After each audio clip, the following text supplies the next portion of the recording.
I see you found our little hiding spot in the universe. Don't get too comfortable. This is a place where you will find those with an experience that's out of this world, or possibly deep within your life. I welcome you to the Oracles with James Tyson. Lean forward and listen. We will pull you into a supernatural journey with guests from around the world, each one experiencing some of the most extraordinary phenomena this wee planet has to offer. Now, here are the Oracles with James Tyson. Thank you, Liam, and thank you, listener, for tuning into this episode of the Oracles with James Tyson. Today I'm introducing you to Miesha Johnston. She is a third-generation experiencer, having contact with 8 different types of extraterrestrial beings, including MyLabs and Mk-ultra. And we're going to get a little bit deeper into MyLab and what Mk-ultra and Mk-delta is. And she shares these stories in a few of her books. One is Covert Abduction, Military Harassment, Surveillance, Interrogation, and Mind Control. Another one of her books that deals with the Mk-ultra and mind control is They Weren't Butterflies, a monarch survivor's story, which is kind of creepy. And we touch a bit on her experiences and her lost time growing up in the 60s. The other book we talk about, Galactic, Genealogy, Planetary Origins. And we're going to dip in a little bit more about that and all the different species of alien beings. Well, I guess not all of them, because there's more than a few I found out. Different species. Well, it's an endless universe, so most likely an endless group of ETs out there. So please, we're going to come into this as believing that ETs exist. It's like when I talk about the ghost stuff. Yeah, ghosts exist. Now we'll move on. What are we going to do?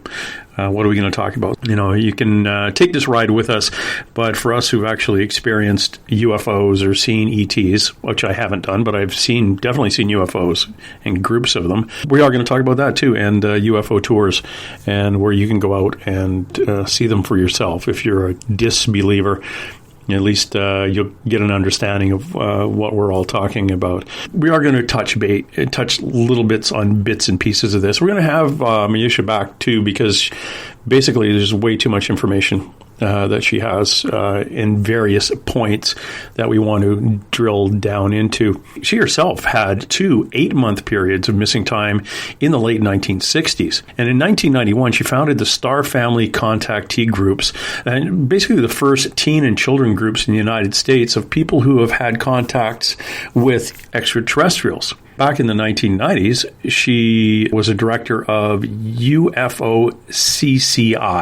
Now, U.F.O.C.C.I, that is, what does that stand for? I had a brain fart there. UFO Contact Center International. And she did that for a couple of years. And she was also a member of Stephen Greer's group called the Center for the Study of Extraterrestrial Intelligence, or its acronym is C.S.E.T.I, C.S.E.T.I. And she was a member of C.S.E.T.I, Stephen Greer's group, back in the 90s. She lives in Las Vegas, Nevada, facilitates Starseed Awakening Experiencer groups, and 3 times a week on Zoom, and one in her home monthly in Las Vegas. She puts these little meetings together, and you can find out when those events happen. I think it's the last Friday of the month that usually happen on Zoom. You can find those on her website, starseedawakening.org. Again, starseedawakening.org. She's been on many radio and TV appearances since about 1999 in the U.S. and Europe, Russia, and even here in Canada. Spoken at many UFO conferences since 1994, and we're going to talk about a few of the conferences she's got coming up. She is a certified hypnotherapist specializing in ET experiencer regressions, past life regressions, PTSD and trauma recovery and release hypnosis, primarily targeting those who have had ET experiences. She offers galactic and multidimensional sessions, and we're going to talk about what a galactic and multidimensional session is.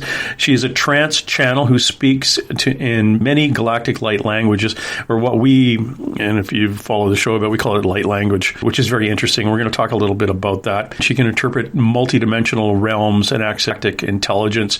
through her channeling and through her light language. Again, she teaches weekly these galactic light language classes, and she hosts a weekly radio show on KCOR Digital Radio. Again, KCOR Digital Radio. Just look them up, or just Google Starseed Awakening, or heck, go to starseedawakening.org, her website, and follow the links. She's the owner-operator of Vector 5 UFO Tours in Las Vegas and has been leading the tours in Las Vegas and Hawaii for about 3 years with military-grade Generation 3 night vision goggles with high-powered lasers. Now, the high-powered lasers, we're not shooting down the UFOs. We use those to can communicate with them. And if you've heard me talk about this before with my friend Melinda Leslie, we go out on these tours. We look at groups of these, what look like satellites flying around, but satellites don't fly in groups. And we tag them, like flash them 3 times with a laser and wait and flash them another 3 times. And then they power up about 10 times brighter than normal, dim back down to normal brightness, and off they go. She does that. She does that in the Las Vegas area and out in Hawaii. So again, if you're following her online, you can see when she's going to be in Hawaii, and definitely pick her up. If you're out in Vegas, definitely got to do one of those tours. Follow her on her Facebook page, Miesha Johnston, sorry, with a T. Miesha is spelled Miesha, and Johnston is just Johnston. Miesha Johnston.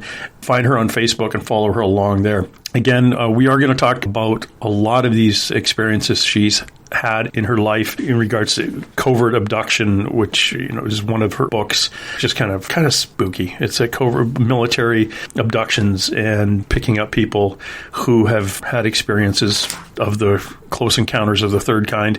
And when the military finds that out, they want to come and see a little bit of what you have found when you were on the spaceship, and try to basically say like a debriefing of what you ran into. On her website, she also has a number of questionnaires. If you think you've been abducted, if you think you're a starseed, for example, there's 25 questions there. We're going to go through those questions and see if I'm a starseed. And we're going to go through some of her experiences, obviously, on what has got her to where she is now in her life and what she thinks her path is going to be. So I want to introduce you to Miesha Johnston. Miesha, how are you today? Hi, I'm very good, Jim. How are you doing today? I am doing well here on a cool January day up in, like I say, in the lower left Canadian coast. How are you down in Las Vegas? Well, it's only like 62 degrees today, so we have a little chillier than usual, too. Oh, 62. Gee, It's like 48 here. But I'll come down and visit you, and you can come up and visit me in the summer, and we'll trade houses. Oh, yes. In the introduction, I found it fascinating that you were a third-generation experiencer and having contact with 8 different types of extraterrestrials. Now, you say including MyLab and Mk-ultra. Well, start off for my listener. What is a MyLab and what is an Mk-ultra? Okay, well, a MyLab is a military laboratory abduction. So it kind of stands for military reabduction. So they reabduct factions of our government, shadow government, let's say, and no matter where you're living, because this happens all over the world. But the shadow government will reabduct an experiencer after they've had contact, after they've been on board a ship or such, and they'll reabduct them. And it's kind of like a 3-level thing, in my opinion, of what my research and what I've found in my own experience and others, is there's your first government group, a military faction, let's say, and they're interested in who's taking you and where are you going and what is the ship like and what's the propulsion of the ship. What abilities do you have? What abilities are you taught? What's the different programs, like the hybrid programs and things like that. So they'll interrogate you, but not harm you. Then there's another level that will take you and they will drug you and they will interrogate you, and for the same reasons as the other level wants. But it's like if you don't get enough from that, if they don't get enough information, they'll pass you on down to another level, basically appears. And I do mean as in a dumb, deep underground base level. So the 7, 8 levels, maybe sometimes even more. So in the nether level, you're now again interrogated, and but they use drugs this time. Sometimes they do torture. Sometimes in this and the next level, they will rape you. They will torture, and they will. They'll show you some kind of horrific thing happening in front of you and say that's going to happen to you if you don't talk. Things like that. Then in the final level, then factions of ET groups and government laboratory looking people in lab coats and such, will interrogate you, torture you, give you drugs. And now the addition to that is now after the drugs, the ETs will come in and do mind melts with you and such as that. Now, these are things that have happened to me, so that's why I'm talking about them. Like, for instance, in my case, to explain it better, that I was given this yellow, thick substance that I was forced to drink. And by then, I'm already under some kind of a drug or hypnosis that, you're very docile and you'll do what they say. So I drink it, and then in walks this reptilian type of reptoid. And it looks into my eyes and does kind of a mind melt. What they're trying to find out for me specifically is a very kind, loving reptilian group that I'd had experience with throughout my life. They want to know where the ships are based that are here on the planet, that are in an underground basis. So they want to know that. So they will interrogate me, bring in the alien. The alien then does the mind melt, and then will literally, I can see these imagery as they ask the questions. The human military or laboratory, depending on which case it is, will ask. But they're always humans that are asking the questions, and then these answers come up in my head, and that creature, that reptilian raptor type, sucks them right out. It's like I see them come up and then they're gone. I see them gone. So it's like a mind melt that he's finding out the answers to the questions. So that's one of the methods there that they do to get information. So if they want to find out what technology that the ETs have, that's the way. That's three of the different methods they'll do, and depending upon the need to know. So, like in my opinion, every time I saw somebody who was in like the second and third levels of the MyLab situation, they would be lieutenant colonels or above. In the others, I might see a lower rank, a captain, or something like that. I would see regular military in black uniform sometimes, or a dark green uniform. So that's my experience and my definition for you of MyLab. It's kind of a long one, but well, that's okay. It's fascinating. I've never had anyone break it down like that before. The MyLabs, like, it sounds like they're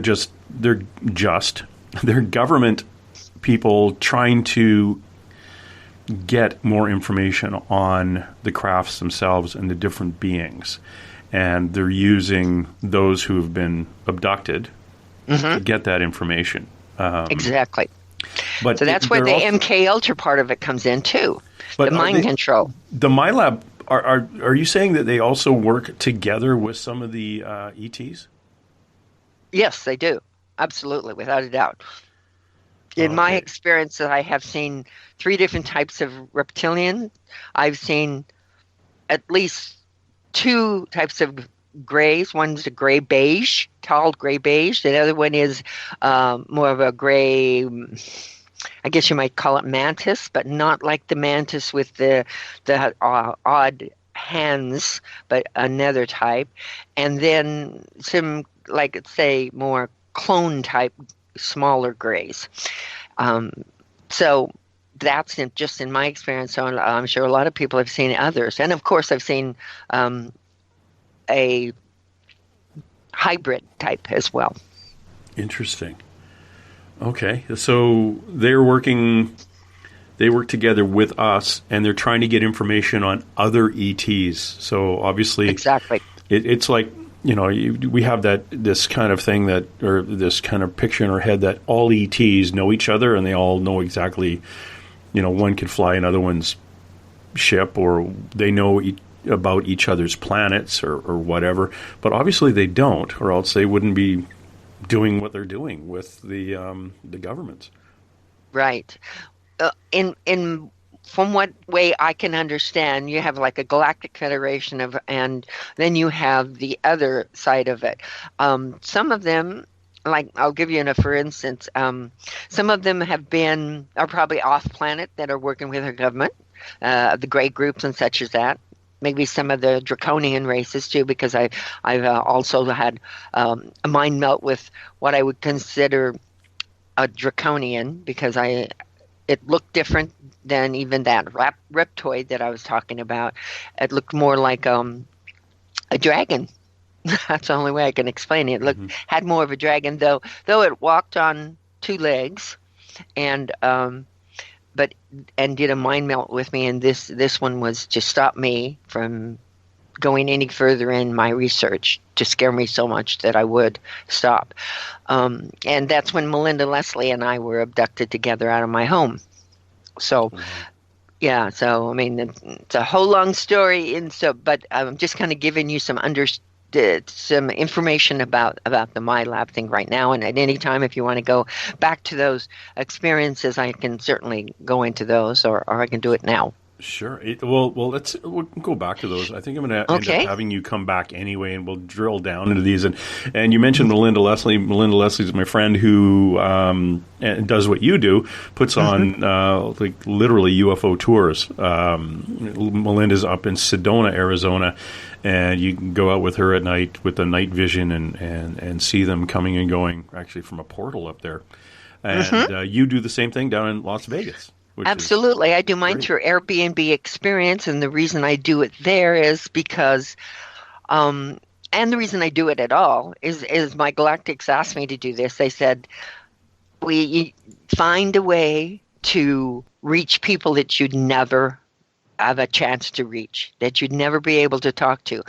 Because on my tours, I do I speak and talk a lot with them. I kind of almost run an experiencer group while I'm there, especially if the people have interest in it, asking me questions, or they'd like to share their experiences and things like that. So I do the night vision tour, take them out to see UFOs, but then I also do a galactic reading on them to help them find out what their galactic planet of origin is, and we talk throughout the whole evening. And so it's kind of it's a combination. And I get to meet people I never would meet. And it's like wonderful stretching their paradigm.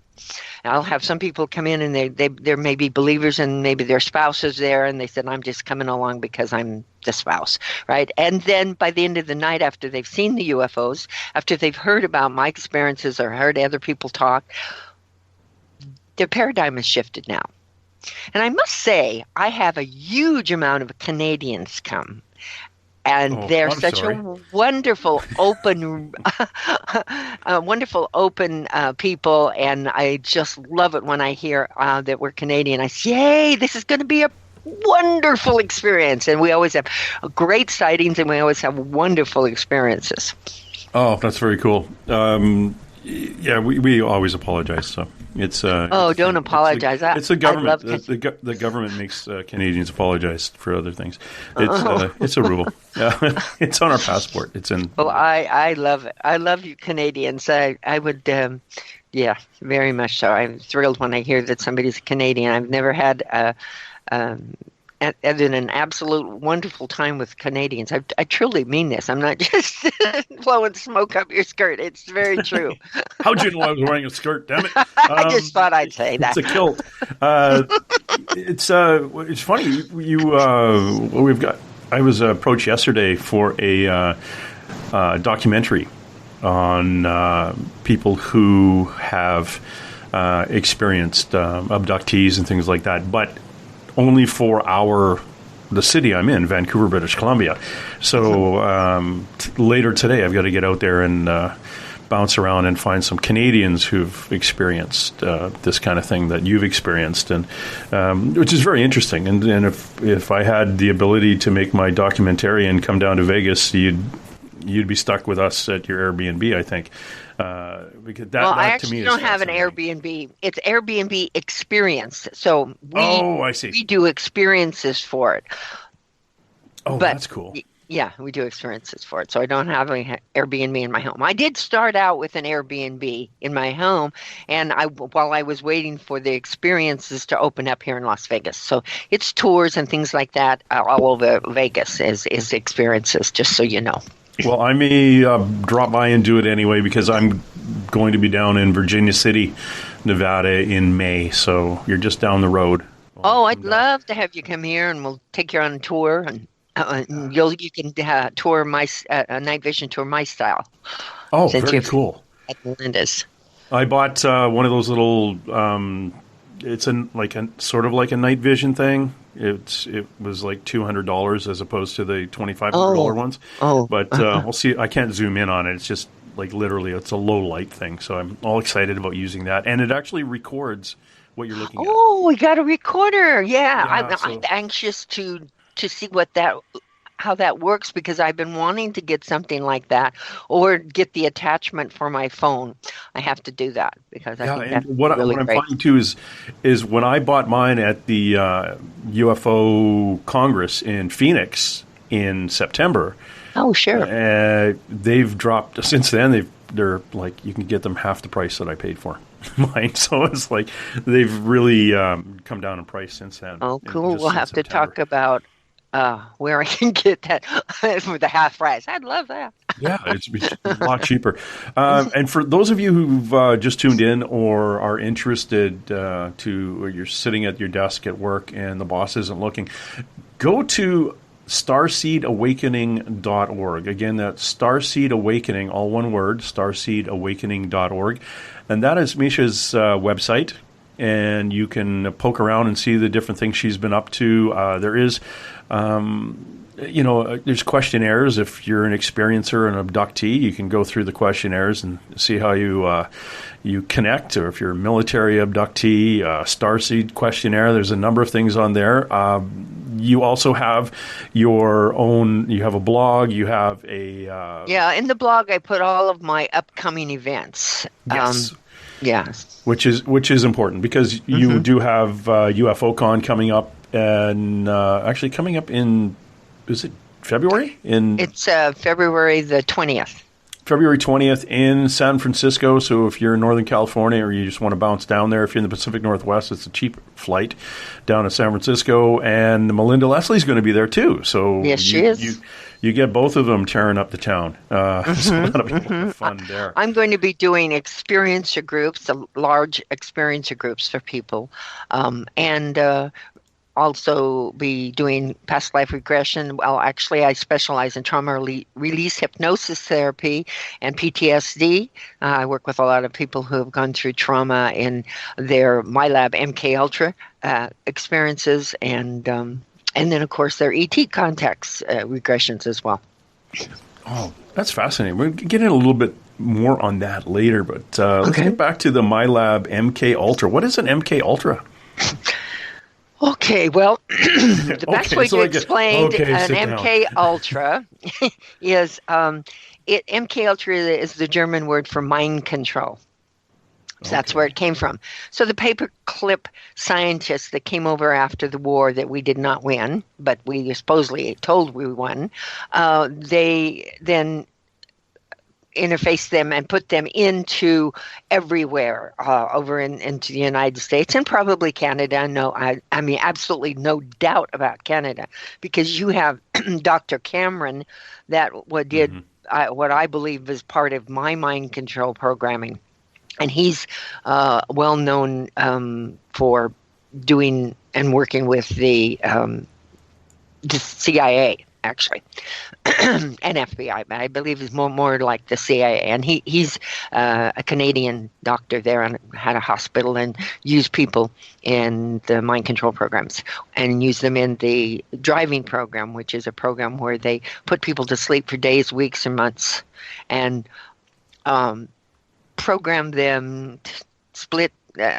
It also offers in splitting the alters, splintering themselves and making alters and things like that. They also program things into them. So a lot of the things that sometimes people remember in the MK-ultra life, that they had MK-ultra programming, might be inputted crap that's not even true, but along with the things that they horrifically have gone through with trauma-based mind control, and they add these things, then you look like an unbelievable nut case when you're talking. So in my experience, MK-ultra, I was born into an MK-ultra family. My father was MK-ultra.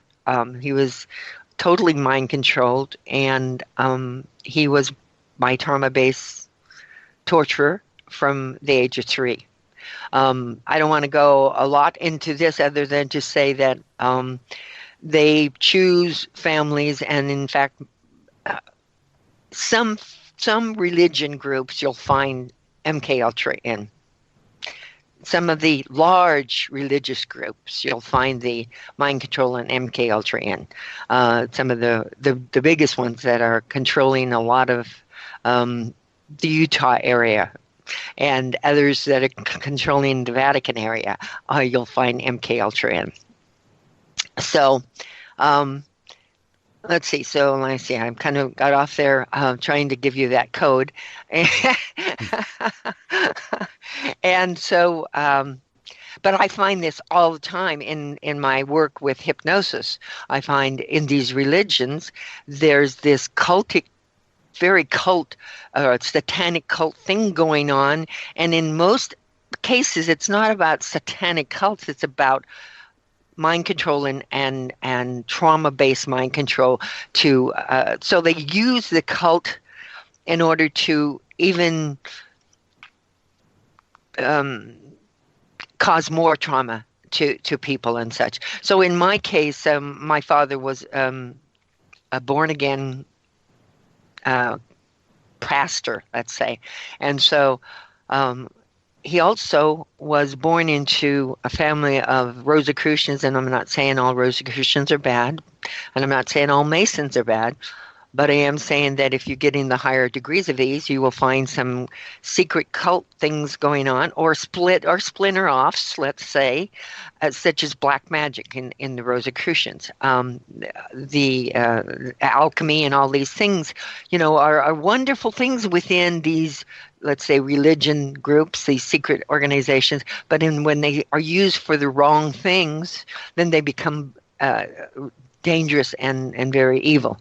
So my father was trained from a very young age to be a magician and hypnotist, and so he used to hypnotize me and other siblings, and to think we were, like, for me, my book is called They Weren't Butterflies, and the reason it's called that is because my father would hypnotize me to think I was going to see butterflies, and when reality I was being taken to do ritual abuses and see ritual sacrifices and things like that. Oh, wow.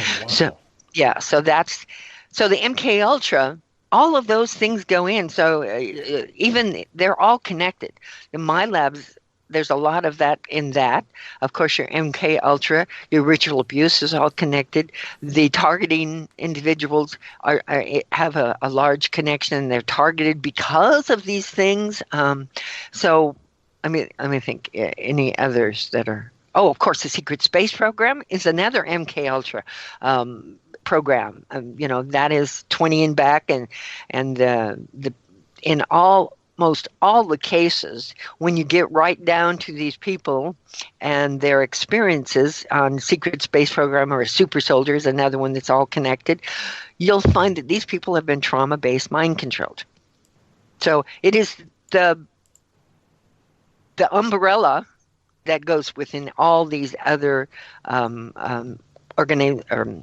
how shall I say, the umbrella of all these other programs and projects.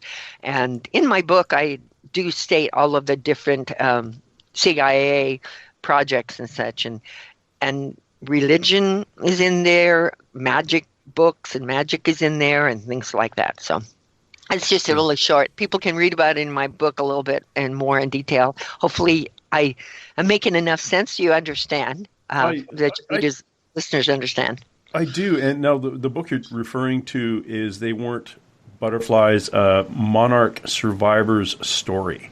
Yes. Mm-hmm. And that's the one about being involved in one of these programs. Yes. And we mentioned Dr. Cameron really quickly. As Donald Cameron, who died back in 1967, but was his experiments, involvement in child sexual abuse, and digging down into basically into the behavior analysis of these kids and more. They like you said, they would put people in comas and play certain sounds and loops and saying that they were helping these kids, but there's stories about them that actually performing sex acts on high up politicians or something and being used for blackmail. It's a horrific story. He was also involved in the Nuremberg trials. That I did not know, but that makes sense. He was in regards to a psychiatric evaluation of Rudolf Hess, and to do with diagnosis of amnesia and hysteria and things like that. So he was around. He's originally from Scotland. And he died in New York. So we're going to pretend he wasn't really Canadian. But he wasn't. No, he was just one of the many mind controlled that were planted in different places all over the North Americas.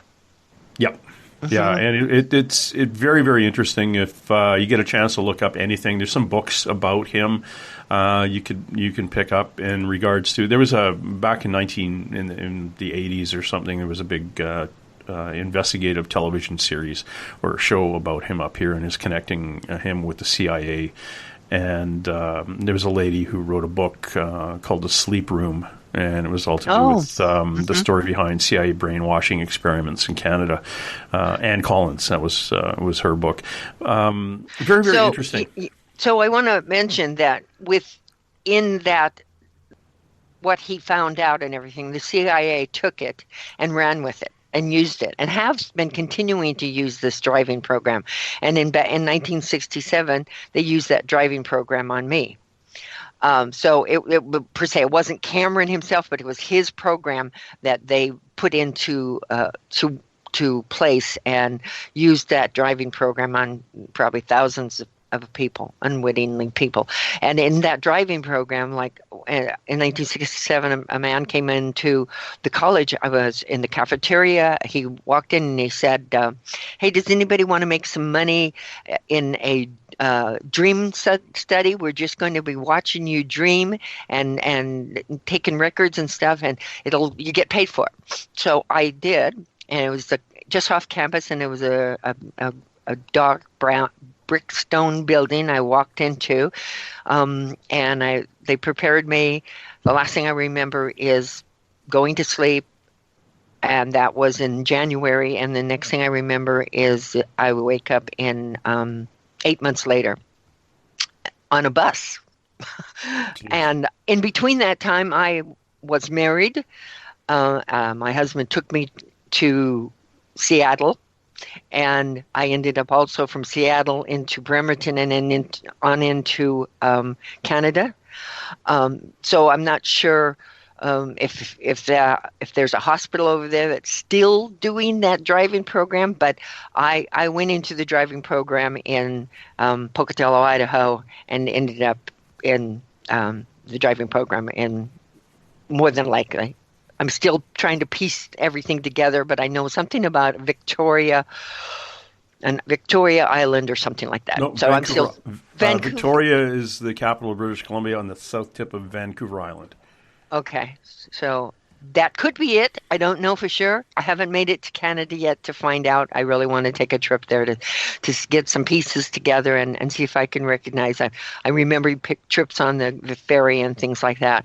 But so I was used in as a MK-ultra monarch, and the monarch are well, the best way to tell you, monarch are men and women who are used in programming of alpha programming. So the programming is to make them slaves, have them photogenic memories. Beta programming is the sexual programming for rituals, sex, and as well as for pornography and child pornography and things like that. The beta programming, it also has the presidential models where we're party favors for events and parties. There's the delta programming, which is the assassination program, the theta program, which is the psychic killer program, where remote viewing and can actually kill people. The gamma programming, which is a programming that deceives actually deceives therapists. They're also some of the ones that are put into the UFO organizations to also do some of that. And then the final program that they put in us is the suicide program, so that we will self-mutilation or end up self-destruction. And so not a lot of people, especially in my era, made it out sane. Anyway, so that's just kind of gives you a little education about that subject. And if you have any questions.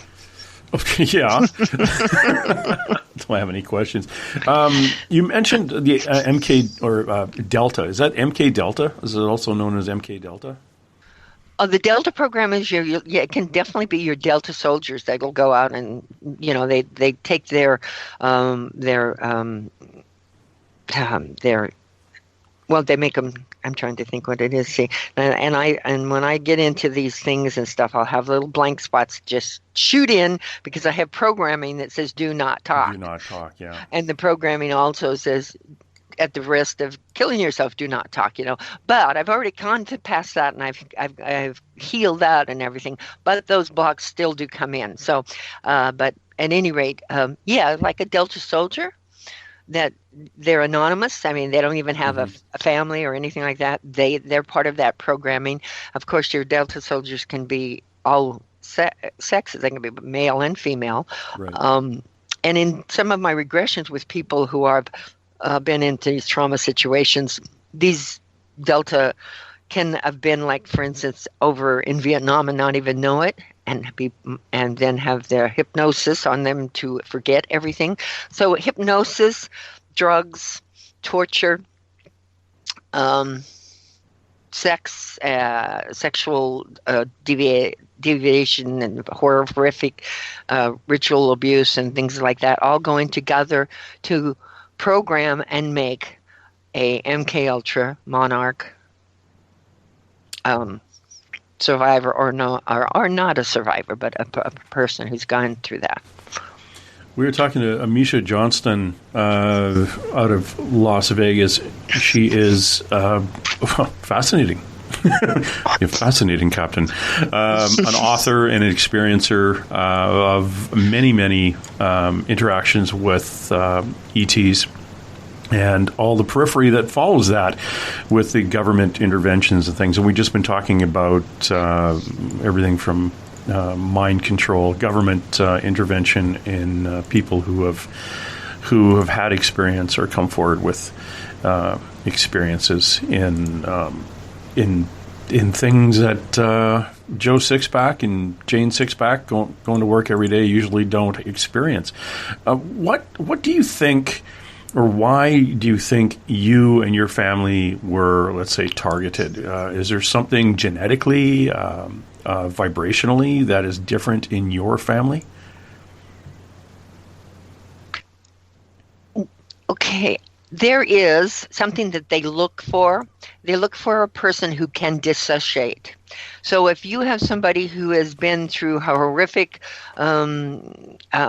accident, say, and they're able to forget that whole thing, or they just naturally forget that whole thing and dissociate, this is the type of person that they're looking for.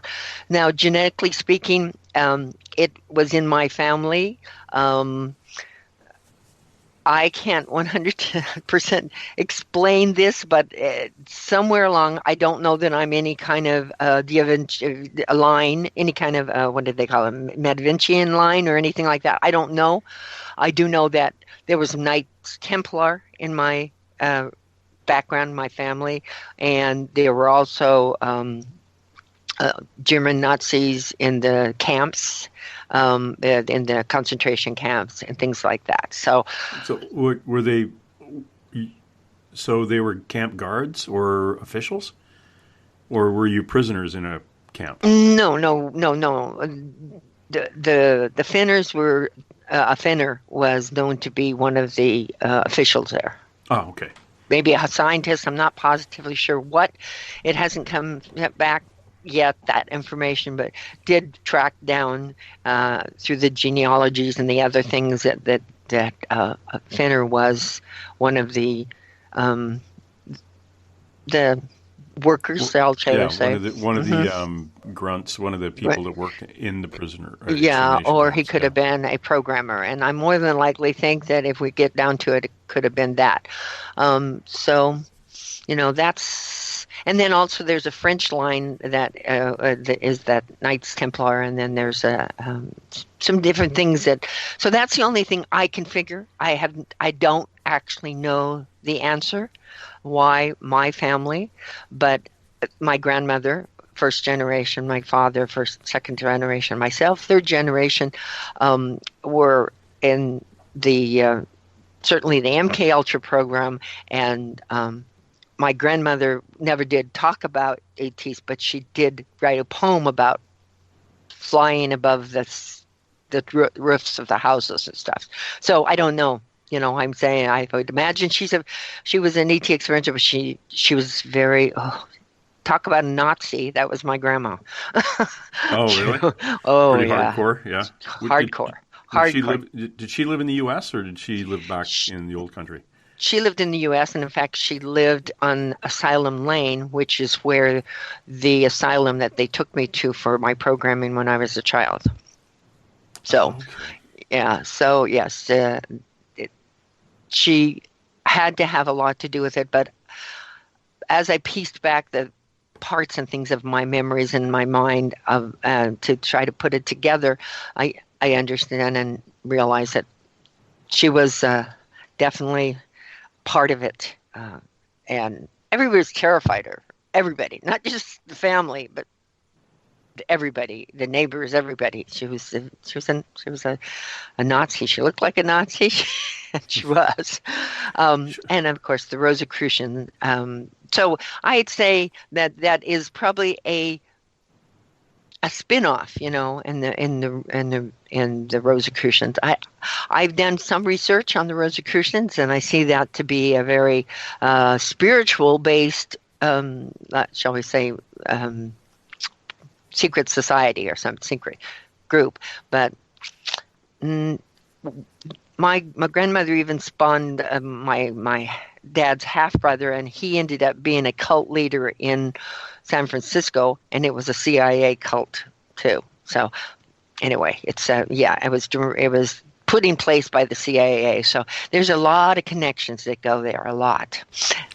That's bizarre. Now, I'm going to go back a little bit because I'm picturing my listener waving their hand in the air, going, "Oh, go back, go back." Okay. What did you mean by? And we're talking about the Second World War, that we thought we won, but we didn't. Oh, well, we did not win the German. We did not win against the German. They could have gotten us so early. In a way, I think it was a deal that was made that, okay, we'll say that you won, and then we'll bring all of our paperclip scientists over to your country and to North America. So that means it's also Canada, and we'll put them in the places, and then we'll do our mind control and our programming and run your world. I wouldn't run your, not your world, but run your North America, run your government and things like that. So Werner von Braun and all of Ness and all the different ones that are in our space, our NASA who are at the top of all of these?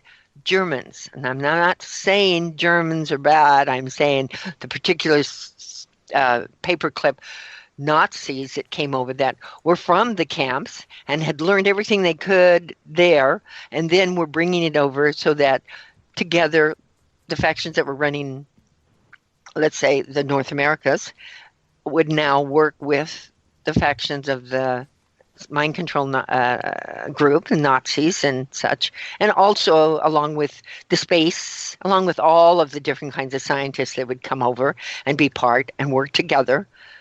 For what reason, I'm not sure, but that's what I feel. That's what I feel. Oh, okay. It's kind of interesting because I grew up in a household where my father was a gunner in a B-25 during the Second World War, and he bombed France, basically. So I used to always say that he actually fought against the French.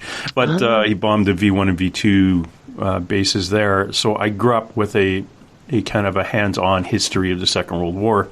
And I just can't see how the Germans won, because with so many captured, so many dead, and then the Russians coming in and taking probably, at least a minimum of a third of all that technology back to Russia. It wasn't like the Allies came out completely on top. No. So to have a very small percentage of the engineers spread out, not including the ones who went to South America. And in my understanding too, and this is another one that's kind of out there in the woo-woo side, but a few years ago we remember off air we were talking about how ETs had stepped in and into a lot of the psychics.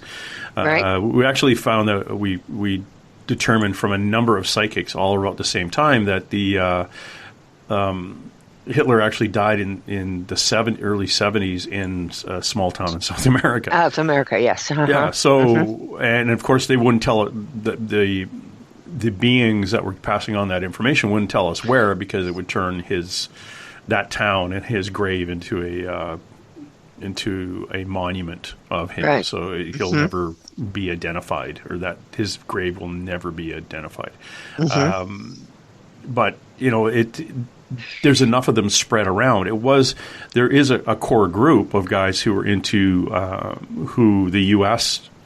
Took to help with their missile experiments in their rocket ships and even jet aircraft. Same with Canada. I think there was a couple that was used in a thing called the Avro Arrow back in the 1950s, which was the first delta-winged fighter jet that would have been the premier fighter of all air forces at the time, post Second World War.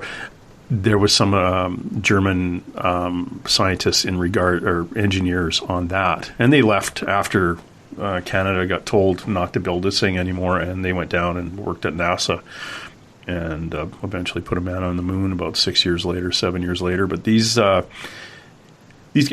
were a very small group, and a good part of them weren't Nazis. Well, I just know that in the mind control program, there was several names that come up, brown, green, but they're not.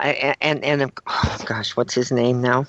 Let me look in my book and I can tell you what his name is. All of a sudden I can't think of his name, but he was one of the paperclip that came over here. But perhaps in some of the things, yes, they were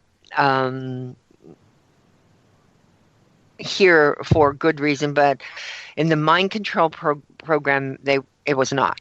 They brought their techniques of torture and mind control and the trauma-based mind control, torture, drugs, and the different methods, and they brought that over, and that was Mingala there, and finally came in my head. Mingala, Dr. Mingala, Joseph Mingala, yeah. So I'm talking and referring to his group.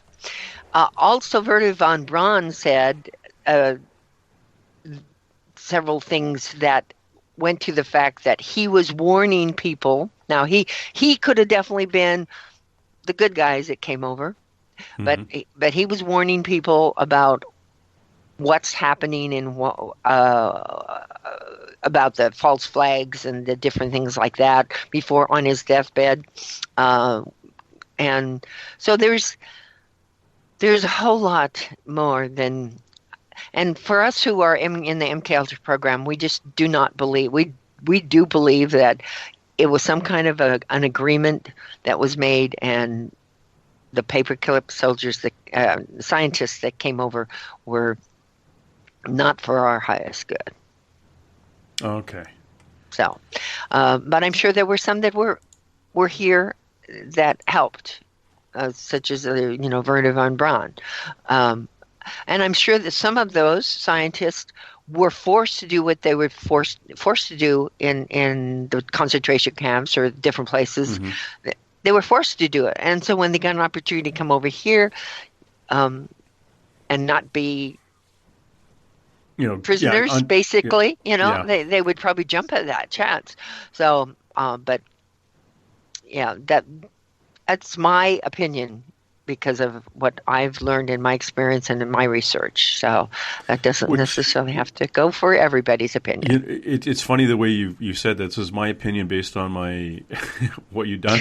When I, as a member of the Royal Canadian Mounted Police, I go to court and there's a few things that I was an expert in, and you're deemed experts by the court. You can't come out. You never tell somebody, like, I'm an expert. No, you have to be it's an agreed fact. So the defense and the Crown and the judge get together and say, okay, based on this person's experience and education and knowledge and blah, blah, blah, he's an expert in this. So the way you say that is, it's kind of like, I only say this because of my experience and my research, and think, well, you become an expert. Because you know a little bit more about this than the average person, therefore, you're someone of authority to listen to and stuff like this. Now, you are a certified hypnotherapist. I am. You specialize in ET experiencer regressions, past life regression, PTSD, and as you said, PTSD and trauma recovery and release hypnosis.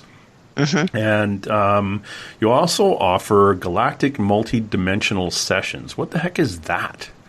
Okay, well, galactic, I believe, again, this is all in my experience and such, is not only did I have an MK-ultra situation going on, but I also had ET contact, and in my opinion, the ETs are what helped me to survive. So as a child, I started communicating with them. At 3 years old was my first contact, and then I had other types of contact. So my first one was, I'll just tell you who it was. Okay, so and the reason why I'm doing this is I'm explaining where that comes in for the galactic. Okay, so was a BG, and they were little furry guys, and they were in little hoods, and they were very short, and they were the same size as me at 3 years old, and they communicated telepathically and through a language that was not understood by most, but I could understand them.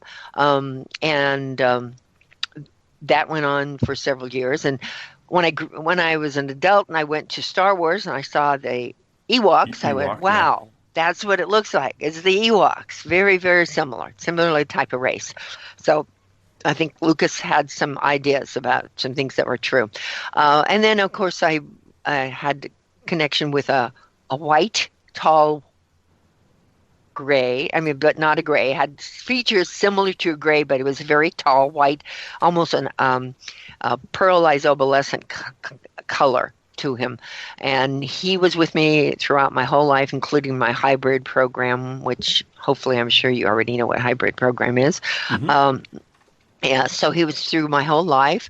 But from time to time, they would come and console me and help me going through my life of the programming and the mind control.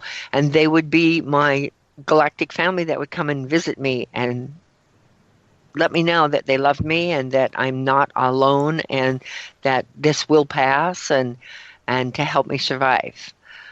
And so they were with me. Then during a lot of the MyLab and Mk-ultra things that happened to me, then another group came in, and this was a very positive reptilian group that were there to protect me from the negative raptor reptilians that I was being abducted by and taken to MyLab to underground bases.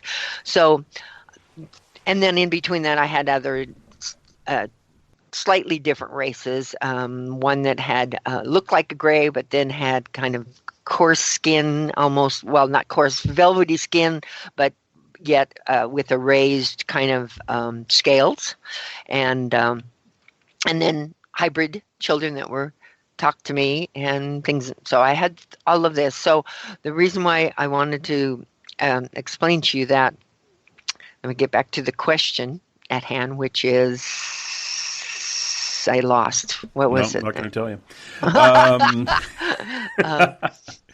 No, it was to do with it was a kind of a semi broad question, so it's probably why we started swimming.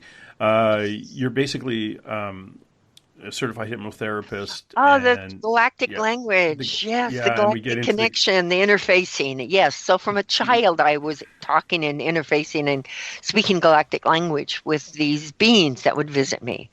And so it was, as an adult, I started it up again because one night I woke up and there was this little being in my room, and I knew it was one of my hybrids I'd been I'd seen in other experiences, and he's speaking a language.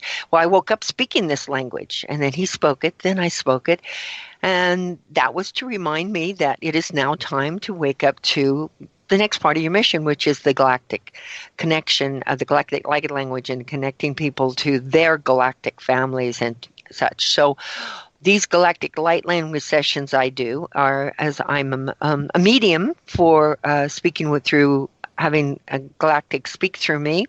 I am not a trance medium, but I am I step aside.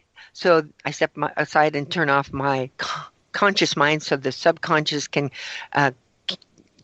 communicate through the subconscious, and then they'll often translate. So when someone wants to know about what their lineage is off planet, because as the beings told me when they wanted me to do this, is they said everyone in your planet your people are always wondering where their genealogy is from, what their connection to their world is. Well, what's more important than a genealogy on Earth is the genealogy out in space, in the galactic. So I will work with people to help them find out where they're from, have their galactic speak through me, and often get their mission of what they're supposed to do. A lot of time they just need that reminder from the galactic of what their mission is, and they start on their path and start finding what they're supposed to be doing. I also do the readings for people because I have developed with a dear friend of mine, Tana Newberry, developed these cards that are experiencer cards, and I do the oracle cards readings for the people as well to give them more information. What are experiencer cards? Well, they're something you've never seen unless you've gotten our deck, and it is they have things such as different types of galactic groups. I'm actually working on a new deck right now that has not only the ET experience and the different types of ETs, but also the MyLab, the MK-ultra, the MyLab, the government, the secret space program, Monarch. All of those are part of the, and these cards are. So they're oracle cards with this information on them. Like, for instance, one might say MyLab, another one says hybrid children, another one says starseed connections, contacts, and then also hybrid children, government hybrid children, which they have their own hybrid program, the SSP Nazis, your special, just to give you a example. And within these cards, they're oracle cards. And so when a card like, I do a reading for you or something like that, would be the easiest way to do it. But I then have the information come through about their story. So when I'm pulling out an experiencer's cards, we talk maybe about their childhood. A childhood card comes up, and then we talk about maybe the group encounter with a family, a particular Orion group that came in, different things like that. So that as I lay out the cards, the whole story unfolds. Okay. Gotcha. Okay. Yeah. Like any oracle reading, just about ET and MK-ultra, MyLab, and all of that. Just like any oracle reading, yeah. Except about all this other interesting stuff. Now, you used to be, or I shouldn't say, yeah, I guess it's a past tense. You were director of U.F.O.C.C.I. Back in the day. What was U.F.O.C.C.I.? UFO Contact Center International, and back then, that was in the very early 90s. Actually, I walked into it in 1990, and then in 91 I was the director for the Las Vegas chapter. And it since has closed, so that organization is not running anymore. But it was one of the very first ones that was talking about our contact, not just UFO sightings, but actual contact that people were having. Oh, okay. And from that, I'm sorry? Sorry, and I was going to say you went on from there and you got involved with Stephen Greer's organization? About the same time, yeah. It was about the same time, yeah. I was on his working group here in Las Vegas, and that's where the whole idea about you can vector in ships, and it's like CE5 means the conscious contact, and so he taught us and showed us how to do that. And so within my night vision tours that I have here in Las Vegas, I use those concepts. So when you say CE5, that's close encounter 5 of the fifth kind? Of the fifth kind, yes. Yeah, and that's conscious. But it's not close encounters, it's conscious contact. So it's conscious ET contact of the fifth kind, which fifth meaning that it's not like we're at sleep and everything. We're consciously inviting them to come in, to come to us. Okay. And how do you do that?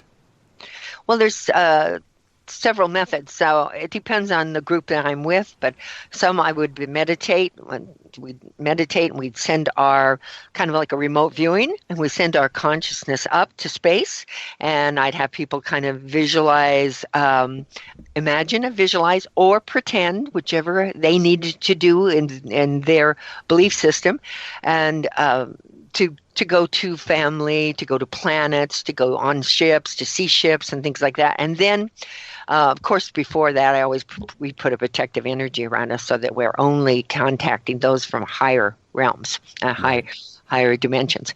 And then once that's done, we bring that energy back down, and we always have sightings. And then sometimes people such as myself will speak galactic language.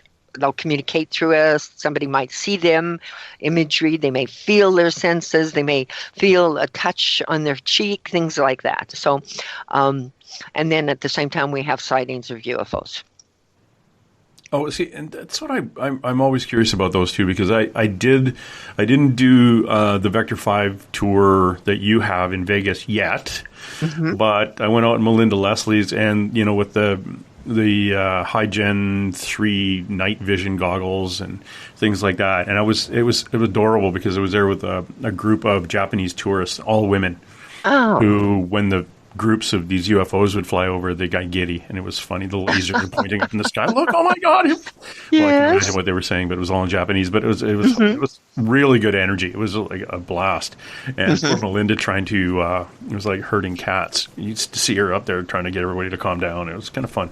But it's exciting. Yes. When you're actually doing a connect, well, the CE5 connection, the conscious connection with a craft, or calling in a craft.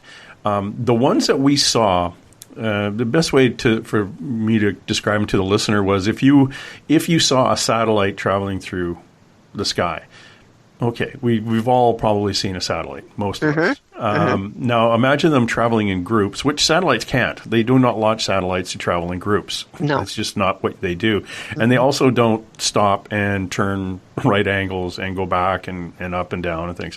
And power up. Yeah. Yeah, and then again, flashing the little handheld laser at them, and then all of a sudden they power up and they're 10 times brighter than normal, and then coming back down again.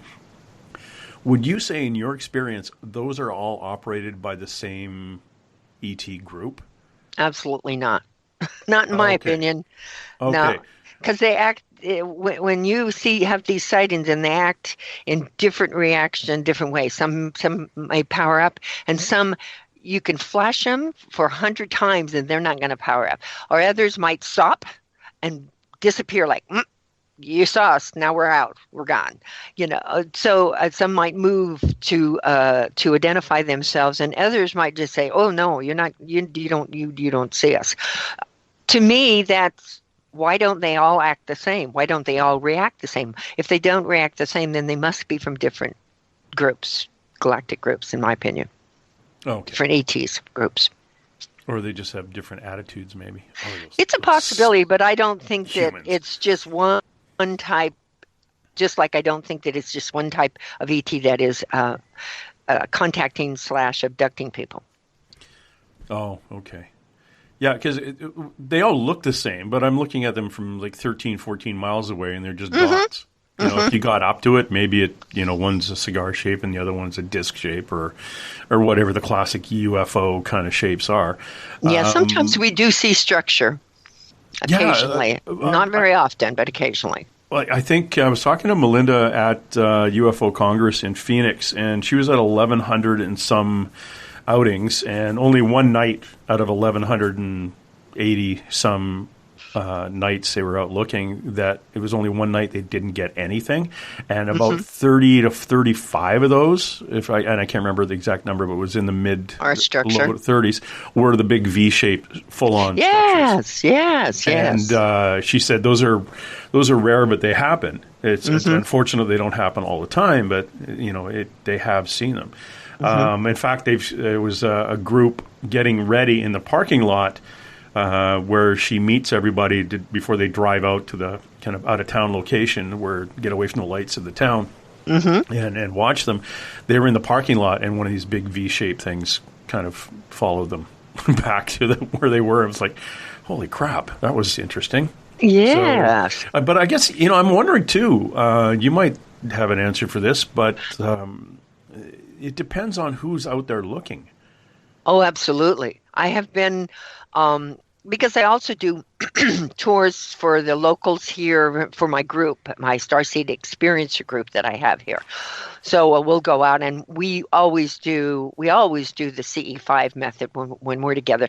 Now, when I'm with tourists that are coming in from Las Vegas, I can't tell you that we do vector 5. We vector them in like I would with the CE5. Vector and CE5 is about the same thing. It's just my terminology for it.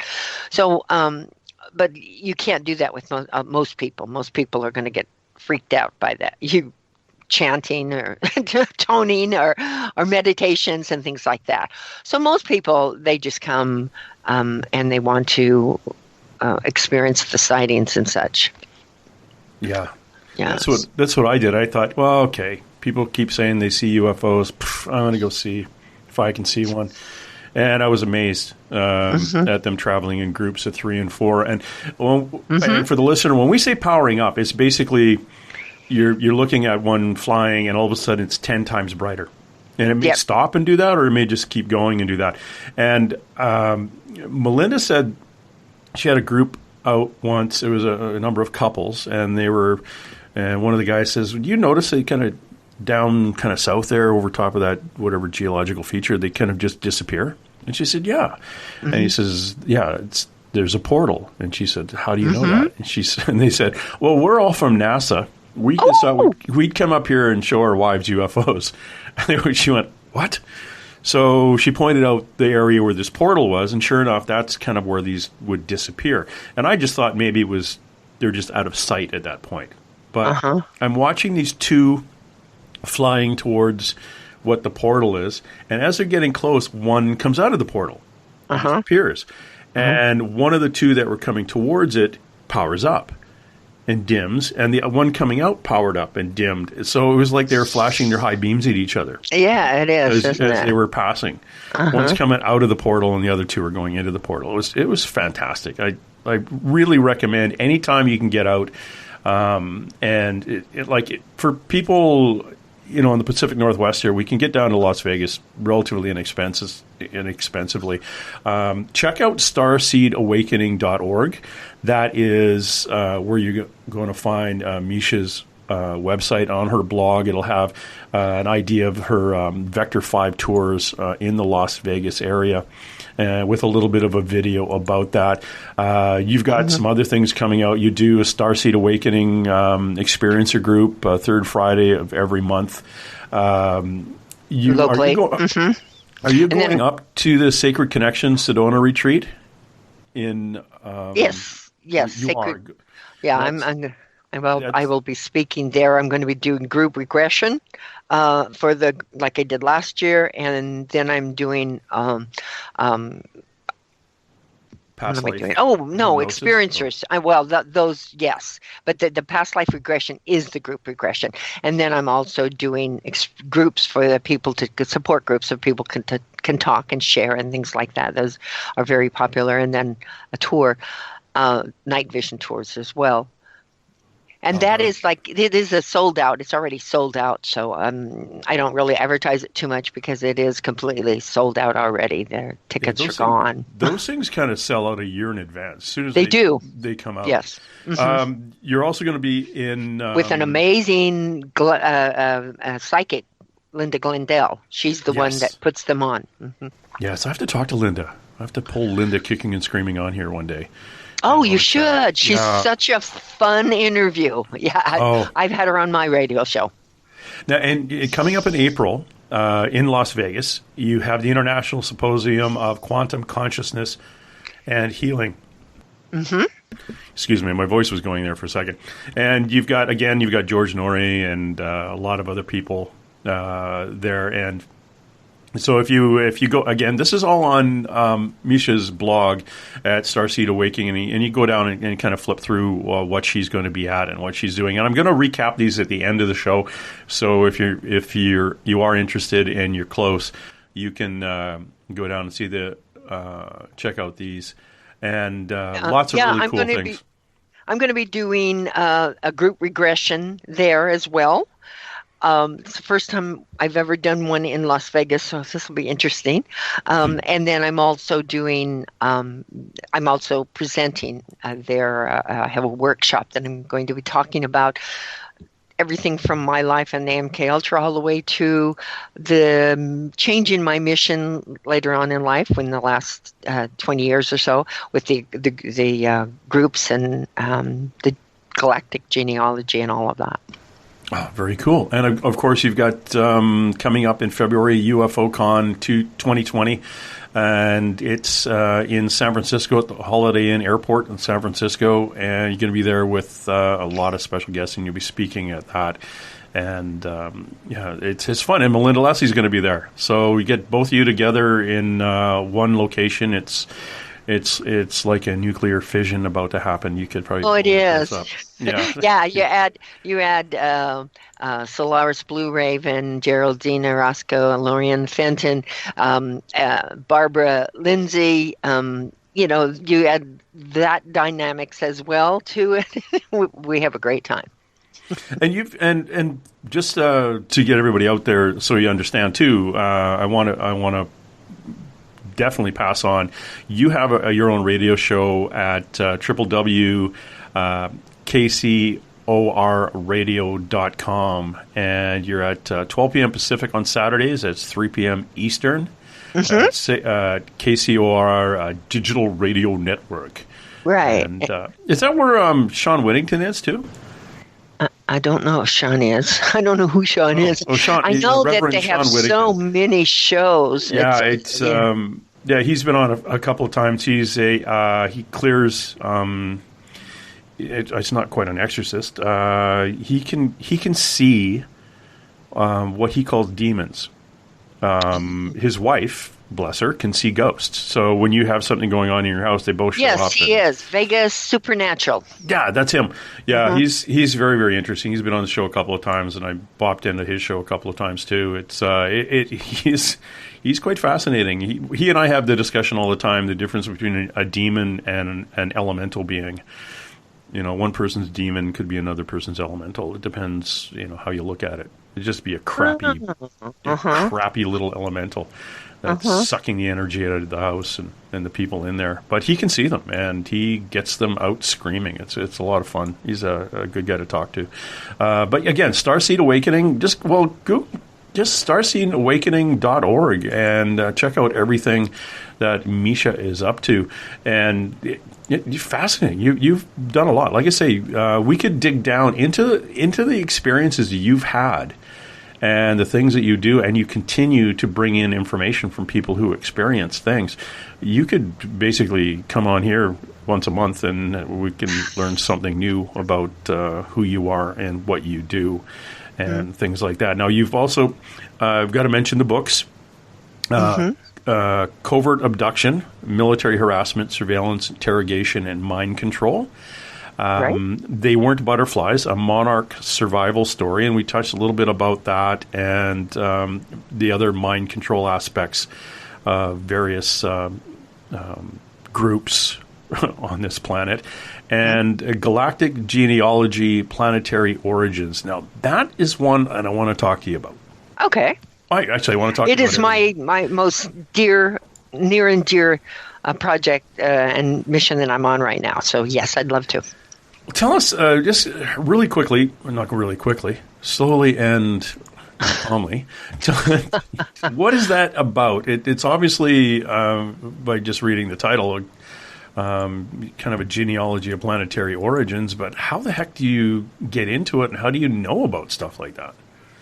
All right. Well, some years ago, my galactics, through the galactic language and also some automatic writing, they asked me to put together some of the well-known planets that we know of and that people have talked about their experience with, like, to name a few, the Lyrian and Pleiadian and Orions and Sirians and Venetians and all of that, and to put together this chart. And so for quite some time, I used the chart and would do the readings.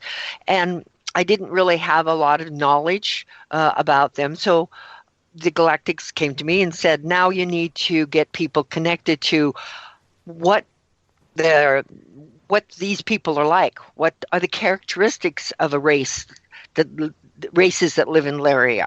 what are the characteristics of races that live in Syrian, and who are they, and what do they look like, and all of these things. So with all the very different, because one time we talked about this off air, but during my galactic session one time, and I would say these were training sessions that they were doing with me, I wanted to make sure that I wasn't doing any channeling of a demon or demonic energy. So I said, I need to know who you are, what your name is, and where you're from. Well, they did not give me where they're from, because the names that we have are not the names that they have. So that was a different thing. But they'd come in almost a line and a procession to tell me their names and show me in my mind's eye, and I psychically show me what they look like. And so they said it's so important that people know that there are many races out here in the galactic living in peace and harmony, and it's time for Earth to get on the bandwagon and do this and stop being prejudiced of you're so prejudiced of just colors. Can you imagine if someone had three eyes, So basically what they were trying to explain to me, that people, though they may have the humanoid and races, but they look different. They all have different features in their face and their eyes and things like that. And for us to stop being so prejudiced. So we cannot join the galactic community until we can live in peace and harmony here. So they wanted people to know and connect with their galactic family. The more people who connect with their galactic to realize who they really are, because they said, your people are so interested in what their genealogy is all over your Earth, but what's more important is their genealogy before they came to Earth, or parallel existences, let's say, because it's really not a past and present. Once you get off this planet, it's parallel. So that's why they had me put together the chart and then the book. And the book is the color book about all the different groups of let's say, for instance, in the Syrians alone, it's a water race. It's where the dolphins or the whales came from. The mermaids and the mermen also came from there. So they came from there in the respect that genetics were put on our planet from these planets and races. I heard something there. And then along with that, there's amphibians, there's reptilian race, there's all different colors of races, and I do mean colors. Some of them are in pinks and blues and greens, and of course you have your black and your Asians, and all of the races are in the different planetary groups and alone in Syrian. So in the book, I try to give people an idea that if you can see that there is a black race and an Asian race and a maybe an Irish race, then you can understand that it's all the races that have genetically come onto this planet are out there in other planets, and that we're connected to them, that they are our family. They are our ancestors. We are their children. Oh, okay. I was curious about that too, at the number of races we have here on Earth, and whether or not we all kind of sprouted from the same group of people out in North Africa 70,000 years ago, or we are a mix of a number of different races that kind of showed up here and planted the seeds. Without a doubt. Our history shows that. We have the Sumerians and the Egyptians and the Aztecs and all the different, even in the Vikings, and all the different races that have come about that have different appearances and such as that. I believe that it's off-planet genetics that have been introduced. And of course, the drawings and the carvings and things like that show that. So when you have a carving of a humanoid with a dog face or a lion head, a lion is a lyran. Those are lyrans. Lyrans are the feline beings. And and the dogs can be anywhere from the Iargans to Tassadians and such as that. So yes, these genetics have come from all over. Yeah, it's fascinating. And when you talk about the different races and the majority of them, and then people say, well, we should have disclosure. Why isn't the government telling us that there are ETs out there? And what you get back to is like our prejudice. You get a bunch of people in some places on Earth, well, in your country, building bunkers in their backyard and arming themselves in the event of a bunch of Syrian children, refugees showing up or something. You can imagine if all of a sudden, oh yeah, we have these people who have the heads of lions and tails and 9-foot-tall reptilians. Mm-hmm. Yeah, those guys are going to freak. Yeah, they are. They are. So there are people out there saying, "Oh, we need disclosure. We need disclosure. We're ready for it. We're ready for it." Well, yeah, maybe they are. The ones that are yelling up and down for it are ready for disclosure. But the rest of the planet who kind of doesn't pay attention to, the Travel Channel and a couple of paranormal TV shows, or has been following this along, and you're in a village somewhere on the other side of the planet, and all of a sudden you open the newspaper one day and say, these giant reptilians came down and they want to talk to us. Well, your whole life is gone for a poop. Absolutely. Your belief system's thrown out the window, and right. You don't know what to do. So, and because race we're human, is not ready.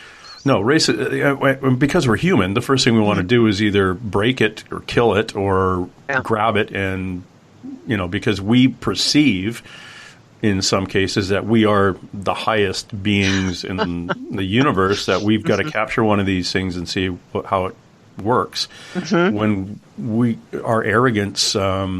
Basically, what it is arrogance. Like, we are not the highest vibrating beings in the universe, and we shouldn't walk around with our chest out that big, because that's right. We're going to get slapped.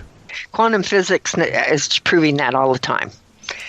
And the whole entanglement of the quantum physics is proving that we are not alone, and we are not the top of the ladder for sure.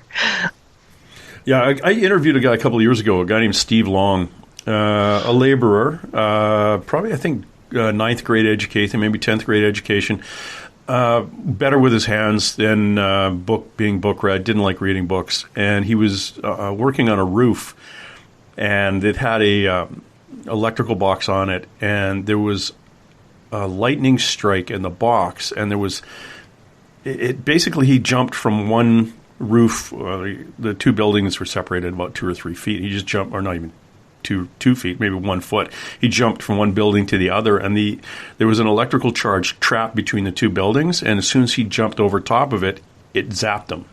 Mm-hmm. So basically he was hit by lightning and should have died. He didn't die, but when he got out of the hospital, he devoured every book that he could get his hands on, and he has an understanding of physics that is contrary to what physicists would learn in school. Interesting. His understanding of gravitational, the use of gravity to create power, is completely out of this world. Wow! And it was downloaded into him. Mm-hmm. And the hard part is, he's your normal guy with this information, and it's hard to articulate what he has. And he gets frustrated now because other people. It's like a friend of mine growing up is a genius still, but was a genius as a kid. We were like maybe 11, 12 years old. He could look at a comic book. You'd show it to him for a second. You'd shut the comic book, the 2 pages, and he would tell you what everybody says in the comic book. It was a joke. He had a photographic memory, and he would flip through books and read them. But he's a walking, talking genius. He gets frustrated. As he got old, he got frustrated talking to people who weren't geniuses. Because he just would, and he was so cold, he'd look at you and say, I no longer want to talk to you and understand. And he'd turn around and walk away, and you're going, George, what? He goes, yeah, you just don't understand. There's no reason for me to talk to you anymore. Okay. Off you go then. But that's what this guy's like. He can't articulate what he has to physicists. He gets too frustrated with them because their physics is based on what they've been taught and what they've experimented with at this point in and the perceptions and the theories that haven't been tested. He says that, well, if a lot of them aren't going to work because of A, B, and C, and they're looking at him and said, "Oh, well, that's wrong," and he just looks at him and says, "No, don't tell me I'm wrong." Because what I've been through, I shouldn't be alive. 2, I know way more stuff than I should know, and it's all fact. So if this 75% is 100% fact and can be proven, this 25% that I'm trying to tell you is completely outside of our wheelhouse. But if this is true and this is what happened to me, then this has to be true. Therefore, you should believe it. And they just say, "No, you're coming up with theories that don't exist." So every so often we get somebody on this planet who has been downloaded with some information that is most likely here to help us, like a seed planted. It's unfortunate that sometimes these seeds have to be planted 1,000 times. Exactly the same seeds are planted 1,000 times because in this polluted environment we are in, and polluted, but I mean the way Matrix. humans have learned. Yeah. Only 1 or 2 of these are going to sprout. So Steve's information may never come to fruition. Someone may never believe him, and he dies with that information. And therefore another person somewhere else on the planet has been given the same info. Absolutely. Yes. So it's interesting with the amount of influence we have from other or off-planet civilizations. They are trying to help us to the most, the most part. It's just that we're not paying attention. Absolutely, they are. They would love us to join the galactic community, but we are babies in the crib now. And so the people I believe that are like this gentleman that you were talking about, that are getting downloads, that are speaking, translating, going to be ambassadors when the time of great change comes, is what they tell me. The people that are connecting and all of the starseeds that are coming in to help wake up, at least tip the scale so that we can have disclosure. But we can't have disclosure until that's done. So there is an amazing, in the last couple of years, advancement of people and in numbers that are waking up. And not only just waking up and be curious, but head on in and said, okay, what am I supposed to do? What's my part in this? And they're waking up because I believe that so many of us came from elsewhere to, were born on this planet to assist this planet in its consciousness and awakening before it's too late. Yeah. It's a before it's too late kind of thing. It's hard. We've been I didn't understand any of the things that I used to experience as a kid until 2012. It was late November 2012. And I found myself at a psychic who then has me off on this path now.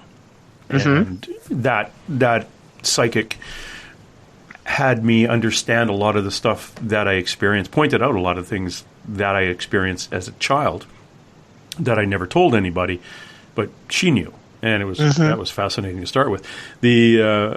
But because of that, it's like I continue to open. It's like a rose blooming. It continues to turn, and as petals fall, more petals come, and I keep opening, and it's like, oh my gosh, it just too much information coming in. I shouldn't say too much, but a lot of information coming in, and trying to sift through my belief system, trying to sift through and actually digest the information that I'm getting. It's interesting, and I think I found myself being, my path being more of a facilitator of other people's paths, if that makes any sense. Well, absolutely. It's not like I'm supposed to be the king or some guru or something. It's just somebody there to poke at a person who's supposed to be a guru and say, hey, you know what? You should really concentrate on this, or you should read this book, or you should talk to this person. I'm kind of like I think that's my role, is to kind of point out things and let other people, carry on and become wiser and more enlightened. What a wonderful mission. Yeah, we'll see how it goes. It is. It's so important what you're doing and putting people together. In fact, some of the people you've already talked to me about that I'm going to be getting together with. I think that it's wonderful that what everybody has a piece of the puzzle of this. There are no gurus. The days of the gurus are over. We don't have. If I would say, if there's anybody following somebody and they think that they're better than them, think again. They're not. There's no gurus. We're all the gurus.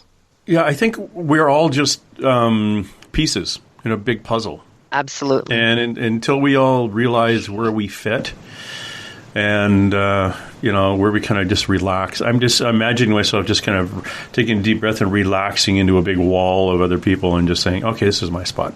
Yeah. Then, once we're all connected, then I think maybe, I don't know how many generations from now we'll actually get to a point where those who are off planet will open up a little bit more and say, okay, now you morons, you've got to a point where we can now kind of hang out with you, or we'll let you sit at the adult table. Go ahead. Sorry. Oh, well, I'm just, you're just picking up what I was thinking in my mind, not what I was saying. But but I absolutely agree that but I don't think it's generations, really. In my humble opinion, I think that we're closer than we think. Of course, there's no time out in time and space. There's also the let's say the Mandela effect, where timelines can change, and so the Earth can go into a different timeline, a different change, and it could be in my lifetime or my children's lifetime. It's hard to say because there's been such a raise in consciousness, just say since 2012. That's not that long ago. And yet we finally, actually, they're talking and showing in the news media that the government, the military, not the government, but the military, and even Pentagon are talking UFOs now. They're allowing it to come out on news and stuff. When I look back in 1989, I didn't think that would ever happen. So when I started, my mission on this path. So maybe better than generations away. I'm hoping I would hope that it would be in my lifetime.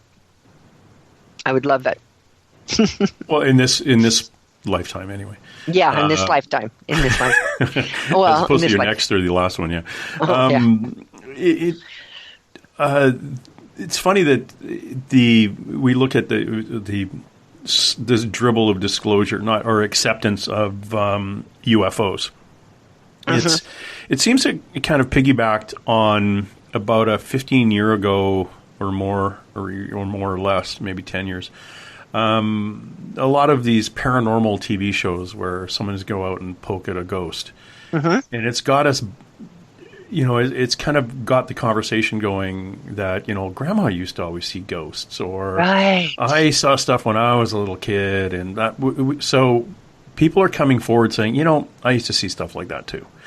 And it seems to be more politically acceptable, socially acceptable to come out and say, yeah, I've seen a ghost, or I've seen UFO, or I go to the International Bigfoot Conference in Kennewick, Washington in September. Put on by Russell Accord. He's now got a TV show out in regards to Bigfoot, and I've always said this. I sat at a table with a bunch of couples there, and they were in their 70s and 80s, and they go to these conferences because Grandma really couldn't talk about it at home with the kids because they all looked at her and said, "Yeah, Grandma used to watch the 9-foot hairy guy take apples out of the tree in the backyard." At least at these conferences, they're hanging around people who also saw things like that. So it was like hanging out with their people. But it's becoming more socially acceptable to come up with these. Yeah, in my day, and I'm up there with the grandparent type, that you're mentioning. In my day, if we talked about this, it's the rubber room. When back in '91, I first started talking about Ayano, and my connection and my experiences with this tall 7.5-foot reptilian, but in their mind, they were not ready for that, and so anything that looked like a lizard had to be the devil, Satan, demons. So so we've come a long way. We have, and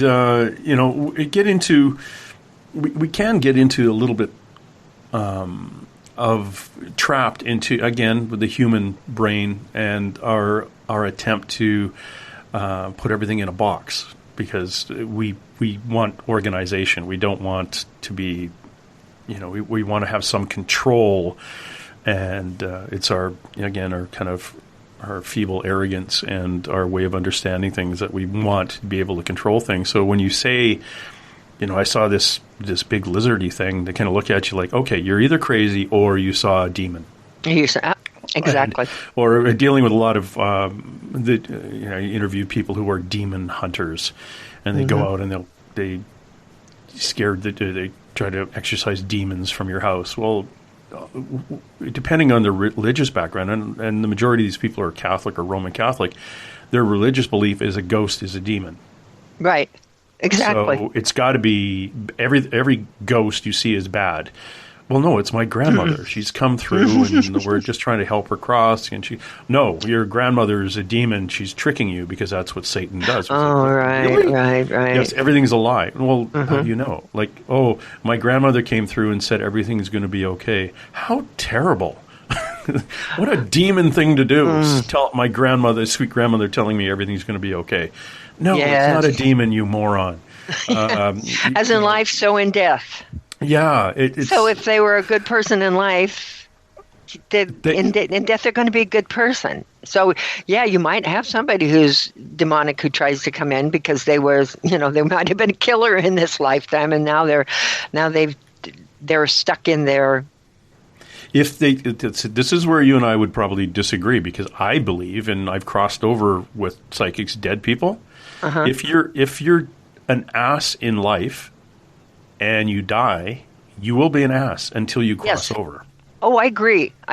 Yeah, and then you could, once you go do all the things you do, and my listeners tired of me explaining what happens after you die and the blue room and all the stuff you have to do, then you can come back, but you have no judgment, and you completely understand why you did the things you did, and you've already accepted it and apologized, basically, and moved on. But if you don't cross over and you're a ghost, you're a jackass. You're going to be a jackass, and those guys are the hardest ones to clearing out of a house sometimes, because a lot of them will stay there because they have a religious belief that they will go to hell when they die. And the hard part is to tell them, hey, dude, there's no hell. It's interesting. Yeah, I've done house clearing, so I know what you're talking about. Yeah. And some of them were just, a relative that came back, and the people are misunderstanding, and others, which was like involved with a teenager who was into really heavy-duty drugs. That was not any kind of nice being, and I saw it in a closet. Well, I was in the closet, he was in the closet, and I saw it. And he first showed himself as this beautiful-looking being, and then he shapeshifted into what he really looked like, or he allowed me to see it, let's say, versus shapeshift. But he allowed me to see what he really looked like, and he was, it was pretty. Yeah. Actually, I stopped doing clearings after that. And I did. They'll do that. They will show you what scares you. Mm-hmm. And they did, and I stopped doing clearings after that. You basically say, smarten up. It's like, that's not you. Yes, it is. I'm evil. Look at my eyes and my teeth. Yeah, shut up. Yeah, it's, we deal a lot, we deal a lot with clearing, and we do that remotely, which is cool. You kind of have a psychic who shows up in your house in England, takes a deep breath, and all of a sudden is describing exactly what your house looks like as she walks through it or floats through it or whatever. And bumps into all the ghosts. Yesterday was the first time I actually ever saw a ghost in my house. And I was sitting on the couch, and my tenant came up, and we were just watching TV, and I looked over to my right, and I saw a mist, like a white mist, just kind of disappear. Like it was kind of wiggling, waving, and you can't see my hands right now, but I'm doing this waving thing. It's kind to the peripheral vision? Yeah, to the peripheral vision, I caught it, and I looked at it, and it disappeared. Ah, wonderful. And I looked at it, I said, Lucy, I just saw a ghost. And she said, where? And I said, just here. And it was only about, again, I'm doing this with my hand, about 4 feet off the ground. And I know there's a ghost in the house. We call her Annie. She's about between 8 and 10 years old, and she doesn't want to cross. She's just happy. This is where she hangs out. Then I was talking to my friend, a psychic friend, yesterday, and she said, oh, you've got a guy standing behind you. And I said, what? And behind me was exactly where I had seen this ghost earlier. I was sitting in a chair, and it was right behind me. And I said, ask him if I had seen him. And she said, yeah, you saw him earlier today. I went, crap, okay, that's him. And she described him. He was a First Nations or American Indian, and he had black makeup, like a band across his eyes. And I said, is he lost? Is he a quote-unquote ghost, or is he crossed over and come back? And she said, he came back, and you saw him as he was coming from his, we'll call it a dimension, into this one. And that's what I saw. That's really cool. And she said, yeah, he's not negative. He's actually relatively positive. This was an area that they would come through because there was a creek at one time here and blah, blah. She's in Maple Valley, Washington, in southern Washington State, and has never been to my house and doesn't know that, yeah, there was a creek. In fact, there still is a creek that runs under the house here. And she said this was just a very interesting, multiple, kind of a connection of multi-dimensions in this area. And, well, there's a ley line under the house, too, which is a whole other issue. But there's a whole bunch of things that connected him to this property and in this area, and he came through. I went, oh, that's kind of cool. And he's not even a Native American or Native Canadian or First Nations. He's not even from his tribe or his band wouldn't even be from this area. It would be from another place in Canada or the U.S. But this is where he came through because it was a good place to come through. A nice vortex. Yeah, and that was kind of cool. Well, I did have a portal. Somebody came in here and because of their energy opened a portal up in one of the rooms downstairs a year ago. And it took a while. In July 26th last year, we cleared a shaman and a psychic came and cleared 9 entities out of a room that they couldn't. They were trapped in a room down there. Oh, now were any of the entities ET? Did they say? I would say. Here, let me just grab. I have them in my book. Because I've found that when you have a portal, it is a place for all types to come in and out of, and it's like they see that light and they're drawn to it. So, and sometimes it can be ghosts, sometimes it can be ETs, sometimes elementals. Elementals, well, actually 4 elemental beings helped. Okay. The 4 elemental beings from the property helped contain one of them. The first fellow that crossed, the first human ghost, was a black male. Most like it looked like a slave. Okay. We didn't have black slaves in this part of Canada. But he came through and he was on fire. He died in a fire and he was crossed. His wife and child both had died in the fire. came and got him and crossed him over. The next one was a non-human shapeshifter. And the big rule was, as it was coming up out of the basement, we were not to feel sorry for it. It was showing us, it was kept changing its shape. It kept getting smaller. It was placed in a cage by the shaman, and it started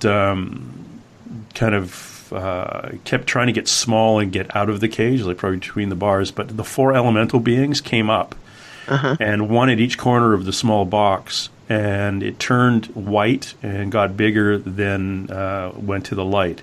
And the elementals went back to the basement. So I don't know where that one was from, but one had a bit of a communication with us. Okay, one was a tree-shaped thing, was on fire.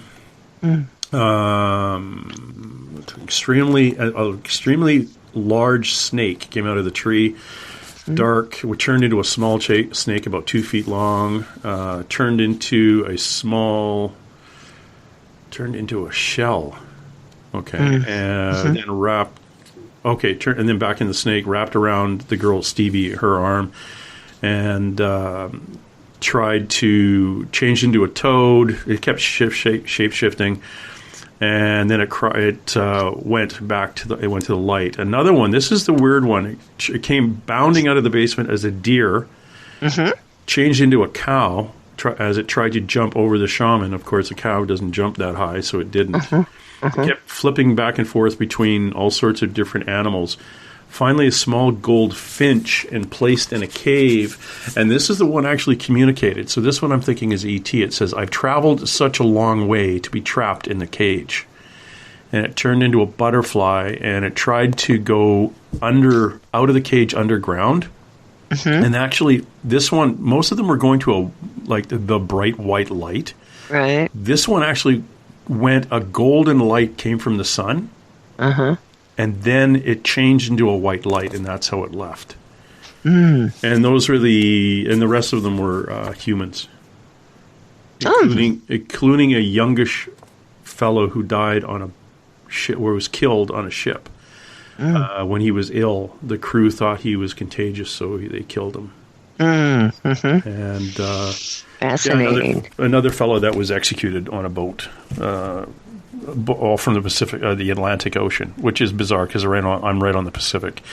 But they all came through this crazy portal opened up by a person who is E.T. Literally, I shouldn't say literally. She's very, very connected. And she said, yeah, every time I go to sleep, I travel outside of my body. A fellow comes and gets me out of the window, and we go up to a place, and she describes this beautiful beach area, and then they come back. She comes back at night and slips back into her body, she said. And she said, yeah, I never get a good night's sleep when that happens. I said, yeah, because you're not sleeping. You're traveling somewhere else. And a few of the psychics all determined, I can't remember what planetary or what ET group she was from, but she's down here experiencing what we are in life, or humans. Very, very. But she's the one whose energy was all over the place and opened the portal up. So that was a bit of a cluster that week. So that's interesting, and that makes total sense because I've seen that to be that all different types, and it's so it kind of makes us wonder. These portals that happen and open up, what they're for. Like I have a portal in my house, and it's because I have an agreement with Ayano that he's here, but not to be seen. He's here, and his group can come and help me, and other groups of ETs can help, but I'm not to see him, and it's because I made an agreement and that I would go into and maybe another show because it's a long story. But other people see him. Other people see him all the time. So people will come to my group and say, "Oh, he's in the hall standing." Okay, oh, geez, really? Yeah. So but it's a great thing, and nobody gets any bad feeling. And people who stay at my house always say, I felt like there was someone watching over me. I say, yeah, there is. Yeah. So Don't be going through the cutlery drawers. Come on, that's the fine china. Leave that alone. I got somebody watching you. Well, no, it's more like protecting them from anything that might happen in their dreams or something. Like they're protecting any entities that might try to come in, or that kind of thing. So any abductions, they stop abductions, MyLab abductions. Oh, good. Mm-hmm. Yeah. So see, and we were off air talking about my friend who actually does the remote viewing and things like that, and the remote clearing of spirits. She does like you do. She's a certified hypnotherapist, and she does the ET experience regressions, and she pulls that missing time back. Mm-hmm. And we were down at Alien Con in 2019, I believe it was, in Los Angeles, and she was pulling time for this fellow who had an ET experience, and she was interfered with because she had a being step in and basically say, no, you're not supposed to be passing this information on, and she had, in all intents and purposes, what would be referred to as a seizure. Uh-huh. And we had to get her out of the seizure, and it was assisted by another being stepping in, telling that first prick of a being to say, no, you can't interfere with her. Uh-huh. And he got the information, but there was that one ET stepped in to say, okay, we got to stop this. He's not supposed to know this. And then a higher vibration being stepped in and said, no, he has to know this. Mm-hmm. And it's time for you to leave him alone. So that's interesting that you can have beings that are protectors, and they will come in. And in this guy's case, these are unknown to him. Mm-hmm. Mm-hmm. Yeah, he did experience he's got an interesting, there was a spaceship, there was a bright light hovering over his backyard, mm-hmm. and he had a Polaroid camera. He was out there just taking pictures with this Polaroid, flashing it around, and then he looked up and this light had appeared. Uh-oh. So he thought that was kind of interesting.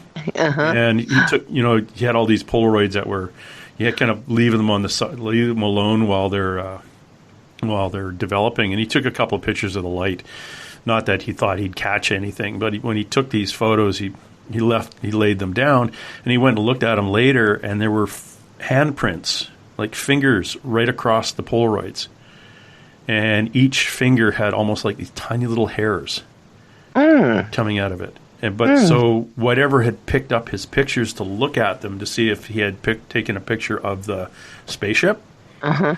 Realized that, okay, there was nothing on there, and they put them back down, except their fingerprints, because of whatever energy they had, affected the photos. And he's got the prints on the photos. And he sent them to a forensic fingerprint expert who came back and said, yeah, they're real fingerprints.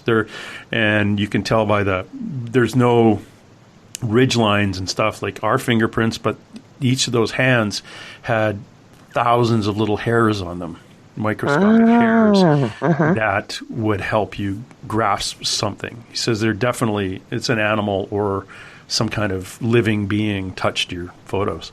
So he had during the abduction, more than likely. He was probably taken and had snapped those shots, and then they were checking everything out.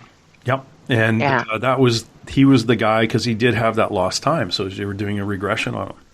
And that's the guy that I told you I interviewed, and we were watching the meter go, the red lights were on, we were taping the whole thing, and nothing, the whole interview was gone. Oh, right. Yeah. I was like looking at it going, how the hell? So, yes, he was allowed to get the information from the psychic, and no, he wasn't allowed to tell me about it. Mm-hmm. Mm-hmm. So, damn. Fascinating stuff that happened in this line. Yes, crazy. We are talking to Miesha Johnston. She is a ton of things. Third generation experiencer. and including MyLabs and Mk-ultra, and author of a number of books. Again, Covert Abduction, Military Harassment, Surveillance, Interrogation, and Mind Control. They Weren't Butterflies, A Monarch's Survival Story, and Galactic Genealogy, Planetary Origins. And they're all available for sale on Amazon and on her website. If you bounce over to her website, starseedawakening.org. Again, starseedawakening.org. Also, very, very active on social media on Facebook. So, Miesha Johnston on Facebook. That's Miesha Johnston, Johnston, Miesha Correct. Johnston. Correct. So please follow her there. Getting back to the If I could just say one other thing. Yes, ma'am. Right now I don't have them, but I will be having the cards. I also have that on my website, the cards. And then because I'm doing a whole new process, I'm going to have the books and the cards all together on this next print. But so they can watch for those Experiencer Oracle deck. The Experiencer Oracle deck, yes. Mm-hmm. I do Oracle cards. I wonder if I should. No, I can't do that because I'm not an experiencer. I'm supposed to be. But you may run into experiencers, and you just read what you just. You're psychic readers, so you just let it come through what you're getting. That's all. That's kind of cool. Maybe I will then. Yeah, I know that, and I have a book that gives you all the information too. Well, you're going to make me read? Is there pictures in the book? Yes. Good. Of course, the cards have pictures, and the book has the picture of the card. Oh, and then, like I said, the cards just will have a phrase about. Like UFO classroom, you partake in a learning aboard crafts. Oh, okay. Or not partake, you participate. I can't read without my reading glasses. That's why they call them reading glasses. That is. Going back a little bit, let's dig a little bit deeper, if we can, into galactic genealogy, planetary origins. Now, did you also have a Starseed galactic genealogy chart? I do. That's also. I don't. What I have it in the genealogy book. It is the very last page. People can just cut it out, go ahead and get it enlarged to whatever size they want, and then laminate it, and they've got the chart right there. Okay. Now I'm going to drag you kicking and screaming into elemental beings. In your experience, in your opinion, in your communications with other people and or other beings, what is your opinion of what we are over time have called elemental beings? Like we'll call the Greek god Pan, god of the hillside, or those beings that people saw like had the head of a stag but the body of a man. Where do they fit in your mind amongst all the different beings on Earth and in the universe? Okay, to me, elementals, just my opinion, and when we're talking about the ones like you mentioned, and then they're interdimensional in some respects, and then sometimes the elementals that people talk about were like a Pan and the what do you call them? The horses with the Pegasus, okay. Things like that. Those, in my opinion, are part of that galactic petri dish that this whole planet is. So they may be parts of these different galactic groups that have been genetically altering, and I believe that some of them went off planet. Maybe some of them died off, didn't make it, whatever it is.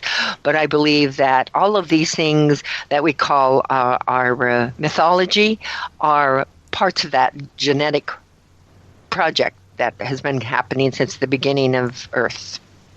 Okay. Well, maybe not the beginning of Earth, but the beginning of Earth's civilizations. That's interesting. Yeah, that's in your studies of these beings, or what these beings could be. And I mean the intergalactic, or the getting back into the that word, the galactic. Thank you, Starseed Galactic Genealogy Chart, and all those things. You've got a list of, I think, about was it 40 of these things? Venusians and Syrians and reptilians. And right. So how many do you think? Like, how many offhand, approximately, different intergalactic races are there? Thousands, maybe Thousands? millions, Okay. maybe millions. We just have a tiny handful that we can accept. Because, first of all, we have a really hard time accepting the ones that may look like a hammer-toed shark or a hammerhead shark or something. We may have a hard time accepting one that looks like a triangle. But these things have been seen in experiences. So, in my small group that is on the chart, there's like, what do I have, 12? 10, 11, 12. We have 12 different groups, but within those groups, there's many galactic groups even within those groups. And like, for instance, if in Syrian, or maybe better to take somebody like Pleiadian.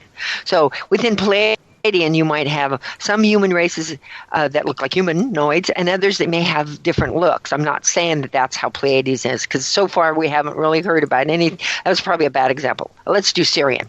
Again, like I said earlier, different races. So, and if they came from different races, say if the Lyrans came from different races, and maybe at one point in time they were four-legged walking on four legs, but the genetics until they become a lion head and a human body.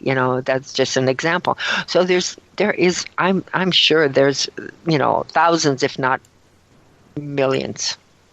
Okay. Yeah, after I asked the question, I thought, that was kind of, you're talking theoretical and about the universe. So it just continues to go on and on and on and on. Everything from just things that are just a ball of light to what looks like an owl. Mm-hmm. Mm-hmm. Yeah, it's fascinating. And I did a regression in June.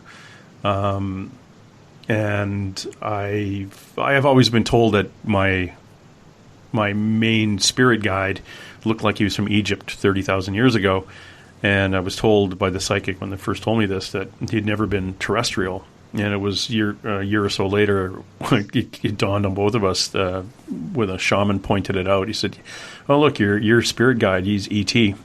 Oh, that's what she meant when he wasn't terrestrial. Mm-hmm. And I found out that this is really weird, that I am my primary spirit guide. Oh, no, it's not weird at all. I'm my higher self is an ET, who is my spirit guide, my primary spirit guide. That when I asked what the guy's name was, the psychic said he's laughing at you because we're always trying to put names, like a name on something, right? Like give things names, and and he just.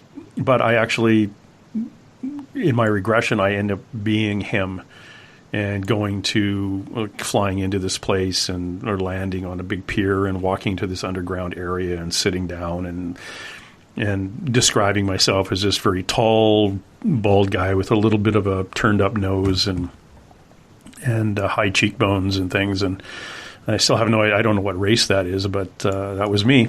And she said, "Well, who are you?" And I said, "I am my higher self." Mm-hmm. And she said, "Who else are you?" "Oh, I am my spirit guide." And she said, "Yeah." So when you're talking to your spirit, asking questions of your spirit guide, you're basically talking to yourself. Really, that we are all facets of these different galactic beings that we have been. We still are, because it's all going on simultaneously. So we are them. We are one, actually, all of us. We're all connected. But so yes, we're very much our guides. Very much so. In fact, I had a visit from this she just happened to be beautiful. I had a lot of different types, but this one came to me, and she was just beautiful blonde being, and she wore this garment that was sparkling. Actually, it was nothing like I'd ever seen on Earth. And she said, "Beloved Miesha, we have missed you so much." And then we went on with the communication via telepathic, and I found out that she was my guide and I was her. So she was me and I was her, and that was me. But to me, I'm certainly not beautiful. But to see that picture, that being there, she was me, and I actually have a drawing of her up in my living room to remind myself that there's a beautiful part of me. Oh yeah, it's like we're all beautiful. Yes, we are all beautiful, but yes. Unfortunately, we make all these judgments here on Earth, which is part of the problem that we are, and that's why part of the problem we can't get out there in the galactic because of all of our self-hate and loathing and judgments against ourselves and others. Yeah, and that's we try to teach our kids not to do that, and that lasts until they hit post-puberty, and then they're all screwed up again. Yeah, it's they go the competition. on the computer. And the competition. Yeah. And the computer. It's the competition. Once you get to a certain age and you're competing for sex and food and shelter and water and all the things that we need to survive, we perceive that we need to put one group down, so it makes us feel more superior. Therefore, we are the better group, when people should just know I'm the best, and that's it. No, I'm kidding. I'd love to, I need to find out what interesting race of being I am, but it's not, I shouldn't say I need to find out. It's more of a curiosity. And oh, crap, that's kind of cool. Well, I have a chart right here, just for the fun of it, if you'd like. I can see. Okay, I use a pendulum, and I dowse with a pendulum. And so I plant my arm, my elbow on my desk here, and I just let the pendulum go. And as soon as you ask what your galactic genealogy is, the pendulum will stop circling, and it'll go to what your planet of origin is. Do I just have to think about it or say it? Either way. Okay. What is my galactic genealogy, please? Okay, and immediately stops circling and is going straight. And so we have Lyran is one, and it's moving again, and now it's going to another, and Belchex Orion is another, and that's just we are more than just these few that I mentioned. We are, and Arcturian is another. So with the Lyrans really have a need to help people, those who are in need of help. That's something that they really want to do. Orions can be, they really need balance in their life and balance and flow. And if it's off balance, it's very hard for them. They're also very much judgmental to themselves and others because they see things that others do not see. Arcturians are really one of the most loving races, and Arcturians, Lyrans, Beltrex Orions, they are all part of the groups that are coming here through the Starseed program, the hybrid program, are coming in and that to help Earth. And so, like the Arcturians, I don't get a lot of Arcturians. Arcturians are tall, sometimes tall blue beings. They're very white beings, or sometimes they're short blue beings or white beings. And sometimes they can be, look like a horse.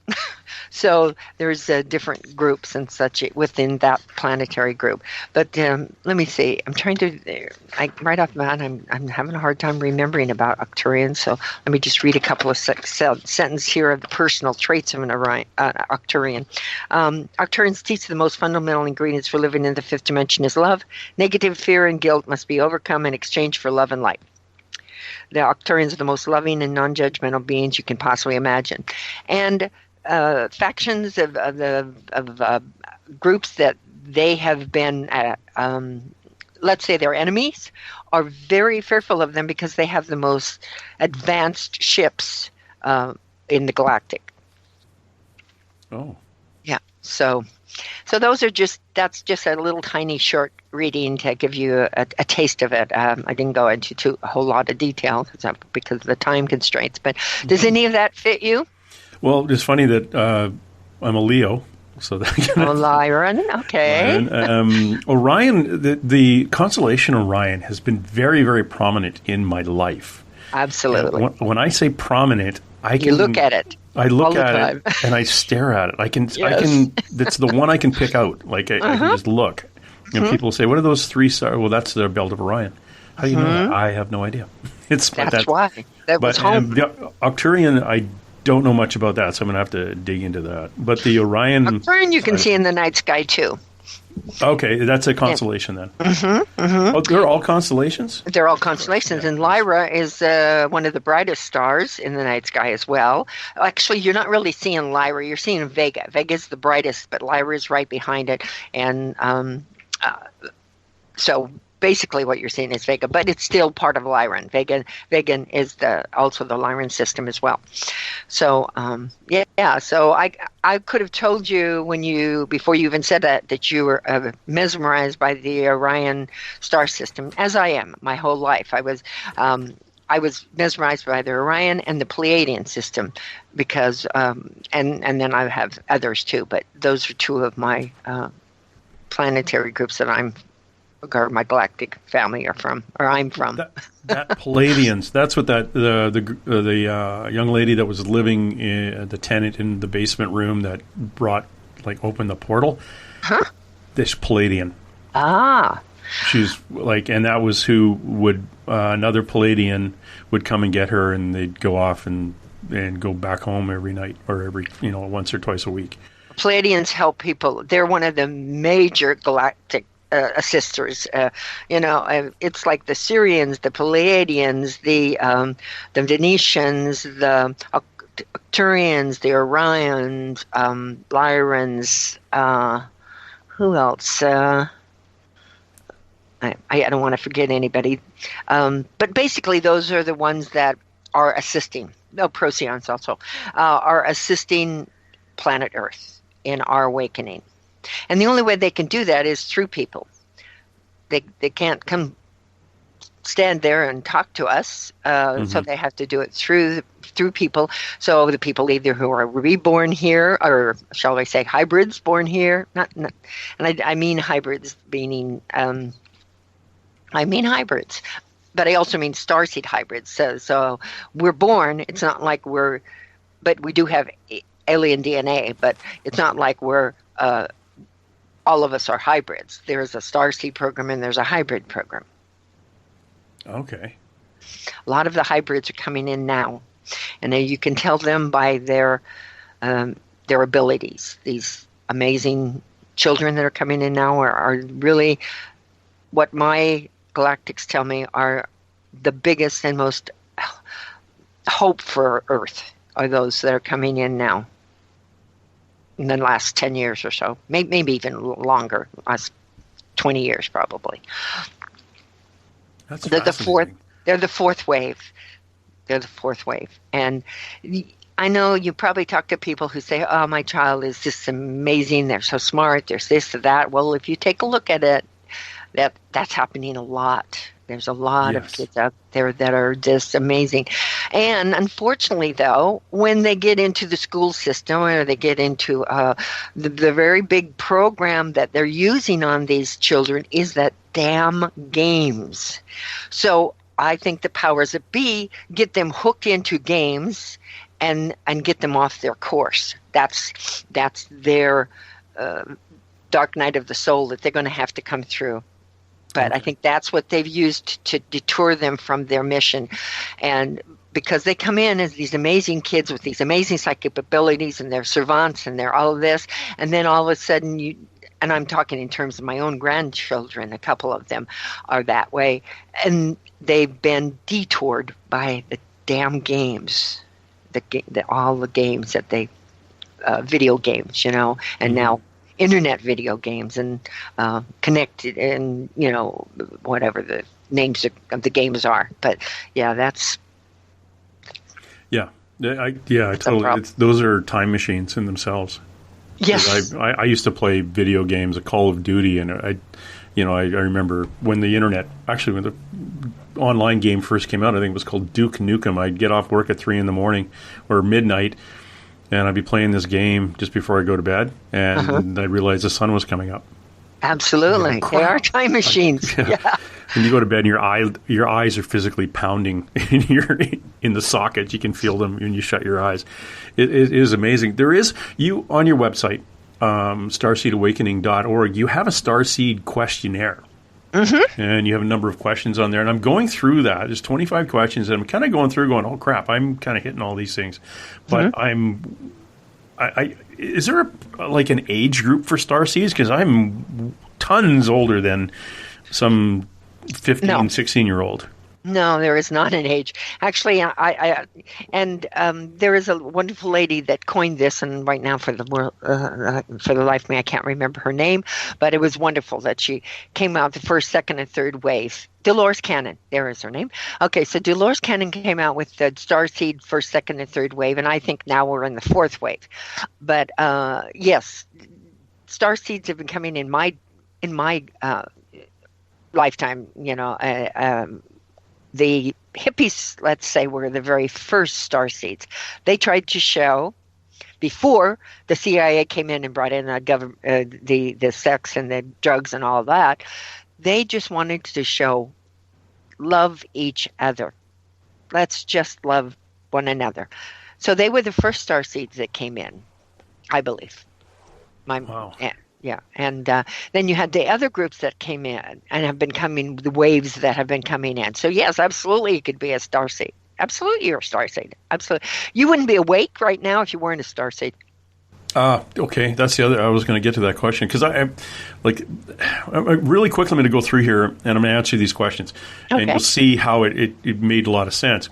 Number one, you're intelligent through Though I may not have had top grades due to learning disabilities like dyslexia, ADHD, ADD, have above average IQ.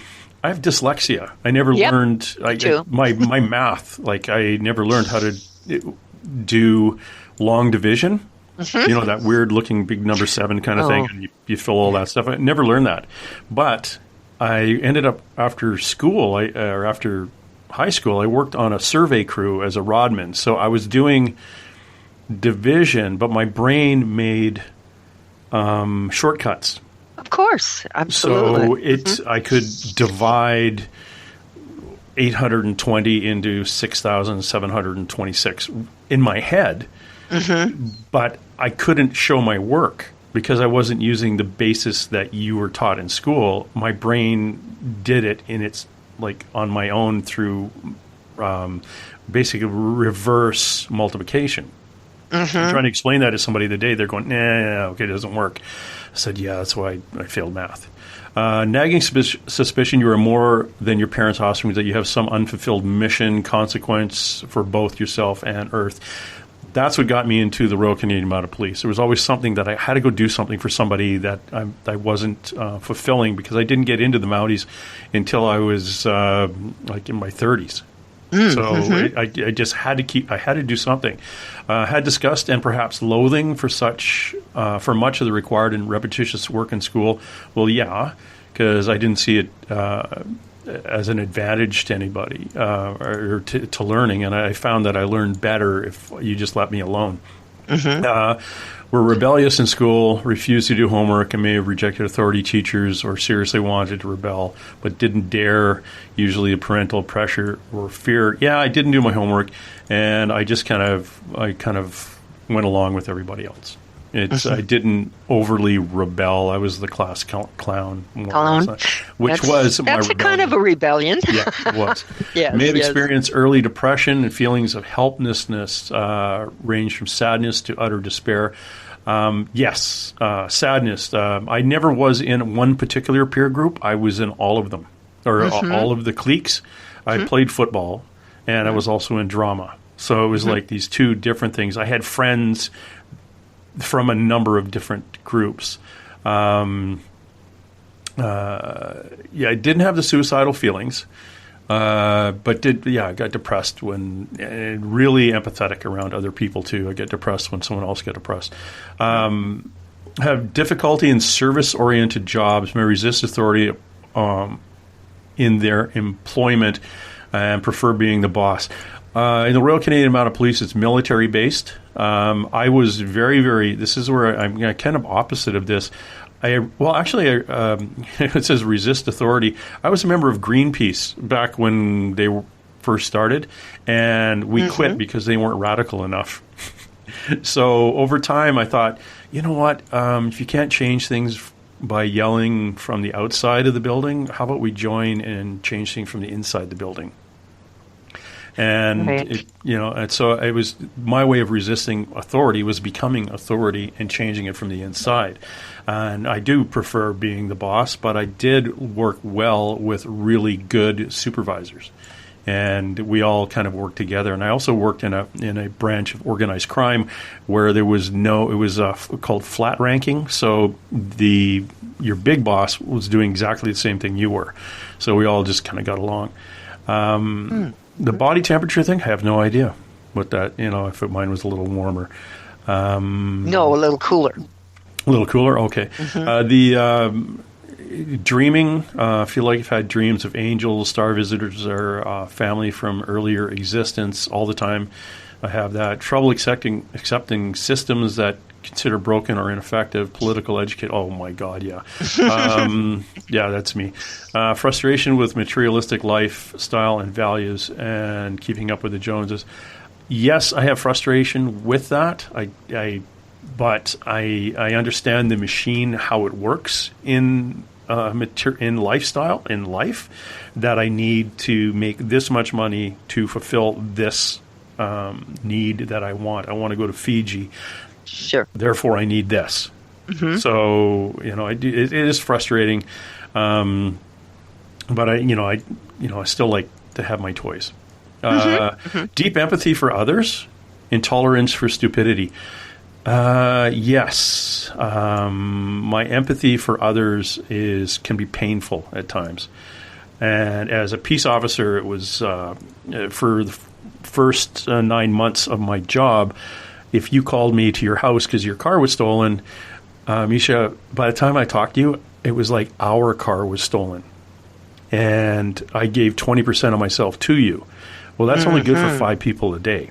And I was burnt out. And an older supervisor, actually wasn't a supervisor, an older peer, or more experienced peer, 9 months, he said, you know what, empathize with people, but do not take on their problems. Do not make their problems your own, which was always a hard thing for me. So as soon as I realized I could empathize with somebody and their plight without making their problem, and that's an empath problem. People coming and sharing their problems, well, they think they're sharing their problems, they're basically just dumping their problems on you and makes them feel better. And you take them home and you're a mumbling pile of poo because you can't. Basically, you can't exist. Have psychic or spiritual interest, appear fairly young in life or before your teens. I saw shadows in my bedroom when I was a little kid. Things. So I did have belief. I was probably 10, and I saw a gnome. Believe it or not, like a garden gnome. Oh yeah. But I went to pet some horses in a paddock in a rural, like a semi-rural area, and there was a clearing of about 2 feet on the outside of the fence, the barbed wire fence, where the horses had stuck their head through the fence and they were eating the grass on the other side. And then the grass to the left of that, looking at the fence on the right, was maybe anywhere from 8 inches to 2 feet high. And as I looked up, I could see this little gnome about 70, 80 feet in front of me, just halfway out of that grass, the long grass, into the short grass. So I thought, oh, somebody put a gnome there, like a garden gnome. And I jumped over the ditch, and I walked over, and I looked, and the thing was gone. And I looked all over for this gnome, and it wasn't there. And I thought, I must have been seeing things. And I was playing with the horses after that, and then went home. And then later, it dawned on me, no, I really did see a gnome. But so that was fascinating. Yeah. Having, frustration, psychic, may have trouble focusing on assigned tasks, may jump around conversations. No kidding. Have strong intuition and psychic experiences such as premonitions, seeing angels, ghosts. Okay, I got that out of the way.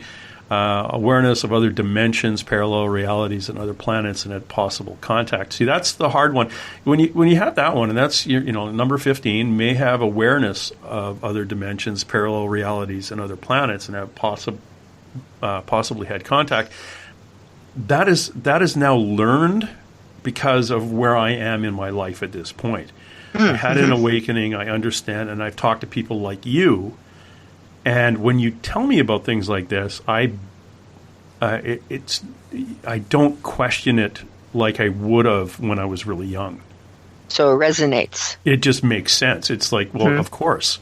Maybe electrically sensitive, such as watches not working, street lights going off out as you walk by them, electrical equipment malfunctioning, lights blowing out. No, I haven't had that, but I've been around people who walk into places and all the fluorescent lights go. Or lean up against a power pole, like a lamp post outside, and the lamp post goes off. But that's never happened with me. So number 16, haven't really done. During your dreams, you levitate objects by fly, bilocate, astral travel, see yourself in alternate reality. Daily. Being an avid reader or watching videos, YouTube, listening to CDs, streams, drinking it in, knowledge is quicker than the average person. Reading. You better have pictures in the book, or I'm not going to read it. And I do not I agree. I do not do nonfiction well. Like in school, they'd have to force me to do nonfiction. But if it's, I beg your pardon, fiction. Nonfiction, I'll read from one end to the other. Fiction, I won't. But I would rather, and back in the day, before we had books on tape, I would go to the store. If I had to do a book report, they used to have at our library, for blind people, they had books on record. Oh, yeah. 3 RPM. So I would go in and I would do that as opposed to read the book. You sound like me. That has to do with the dyslexia, too, Oh, okay. Because it's not like that. It's not just that we turn numbers around, but we actually read, and our brains are wired differently. So we read and write kind of backwards, and it's very, very unusual. I'm sure, like if you do pick up a book, you go to either the middle of it or the back of it, and start that way. Yeah. Doesn't everybody? No, dyslexia. That's us. It's funny too. As a policeman, I would I worked 9 years of 28 years. I worked in uniform, and I'd pull up behind, or even when I was working in a specialized section, I would radio in a license plate to check. And I'd say, okay, this license plate is ABC 123. And they'd come back and say, no, James, doesn't come back to anything. Can you read it again? I said, it's ABC 123. No, could you read it again? And I went, look, it'll get, okay, never mind. It's BCA 213. And they go, okay. So what I'd have to do is I actually have to physically write it down on a notepad, read it from the notepad, or I would compare 50% of the time get it wrong. Oh, yeah. If I That's didn't dyslexia. Yeah, our brains are wired differently, and that doesn't mean that we're not smart as anybody else, but they are wired differently. The same thing with Asperger's and autism and all of those. Those are we're wired differently, and I find that dyslexia is very prevalent in. See, I did that dyslexia just then. No, prevalent in experiencers, contacts, people in the paranormal. Oh, I see. Yeah, it makes sense. Number 19, seeks truth and meaning of life. May seek this through religion, spirituality, spiritual groups, books, and self-help books. I used to be fascinated with spiritual books, and especially books on, we'll call them elemental beings, and the old Greek gods and maybe Celtic, the beings that the Celts saw. I thought it was very, very interesting. And it was very, it was, it really rang true to what I was looking at. And then kind of the darker stuff too, but I didn't get really into, I don't watch horror movies. Like slasher movies, anything like that. Horror movies to me, like the most scariest one I ever saw was The Exorcist, and that was it. And I only went there because a bunch of my friends went at the movie theater. But I would never ever watch that again. I don't watch movies like that. The scary movies to me are, I don't get into those things. Dabbled in drugs, prescription, and alcohol to find answers on how I would fit in. No, I didn't do that. When you say dabbled in alcohol, yeah, I drank. But I barely ever drink anymore. I never used drugs or prescription drugs. Attraction to powerful things in nature, thunderstorms, lightning, waterfalls, and the surf. Well, that's an empath thing, being attracted to the movement of water and giant old growth trees. And it's just, you can bring the energy out of that. Thunderstorms and lightning, I just love that. Waterfalls, I love. Attraction to ancient symbols. Yeah, weird attraction to ancient symbols. Having desire to do something to change and improve the world. May be stymied as what to do. May have trouble identifying the path. I have trouble identifying my path. That's the only reason I really go to psychics, to see where I am on path and how I'm doing. But I have this desire to improve the world and change, and that's one of the things I joined the Royal Canadian Mounted Police to do, because I'm actually helping. I always found I felt I was a small cog in a bigger machine, and trying to change it from the inside to help more people. And which got me in a lot of crap with my supervisors who weren't that way inclined as I am. Yes. But I found in hindsight, looking back, I definitely identified to a lot of the other policemen I worked with who were of a higher vibration, or looking back, what I would call empaths. We all seemed to group together, and we all did things that were really, really good for the greater good of the community. Having an interest, that was part of your path, I'm sure, is to help them realize who they were as well. That is something that's actually come up lately in helping identify other empaths and letting them understand why they feel things the way they feel, and why they're really good at certain things and not so good at other things, but and where they are. So we still, there's a kind of a group of us that sit over a beer and talk about stuff like that. Having an interest or attraction in such fields as science, archaeology, astronomy, or quantum physics. Well, let's leave quantum physics out of it.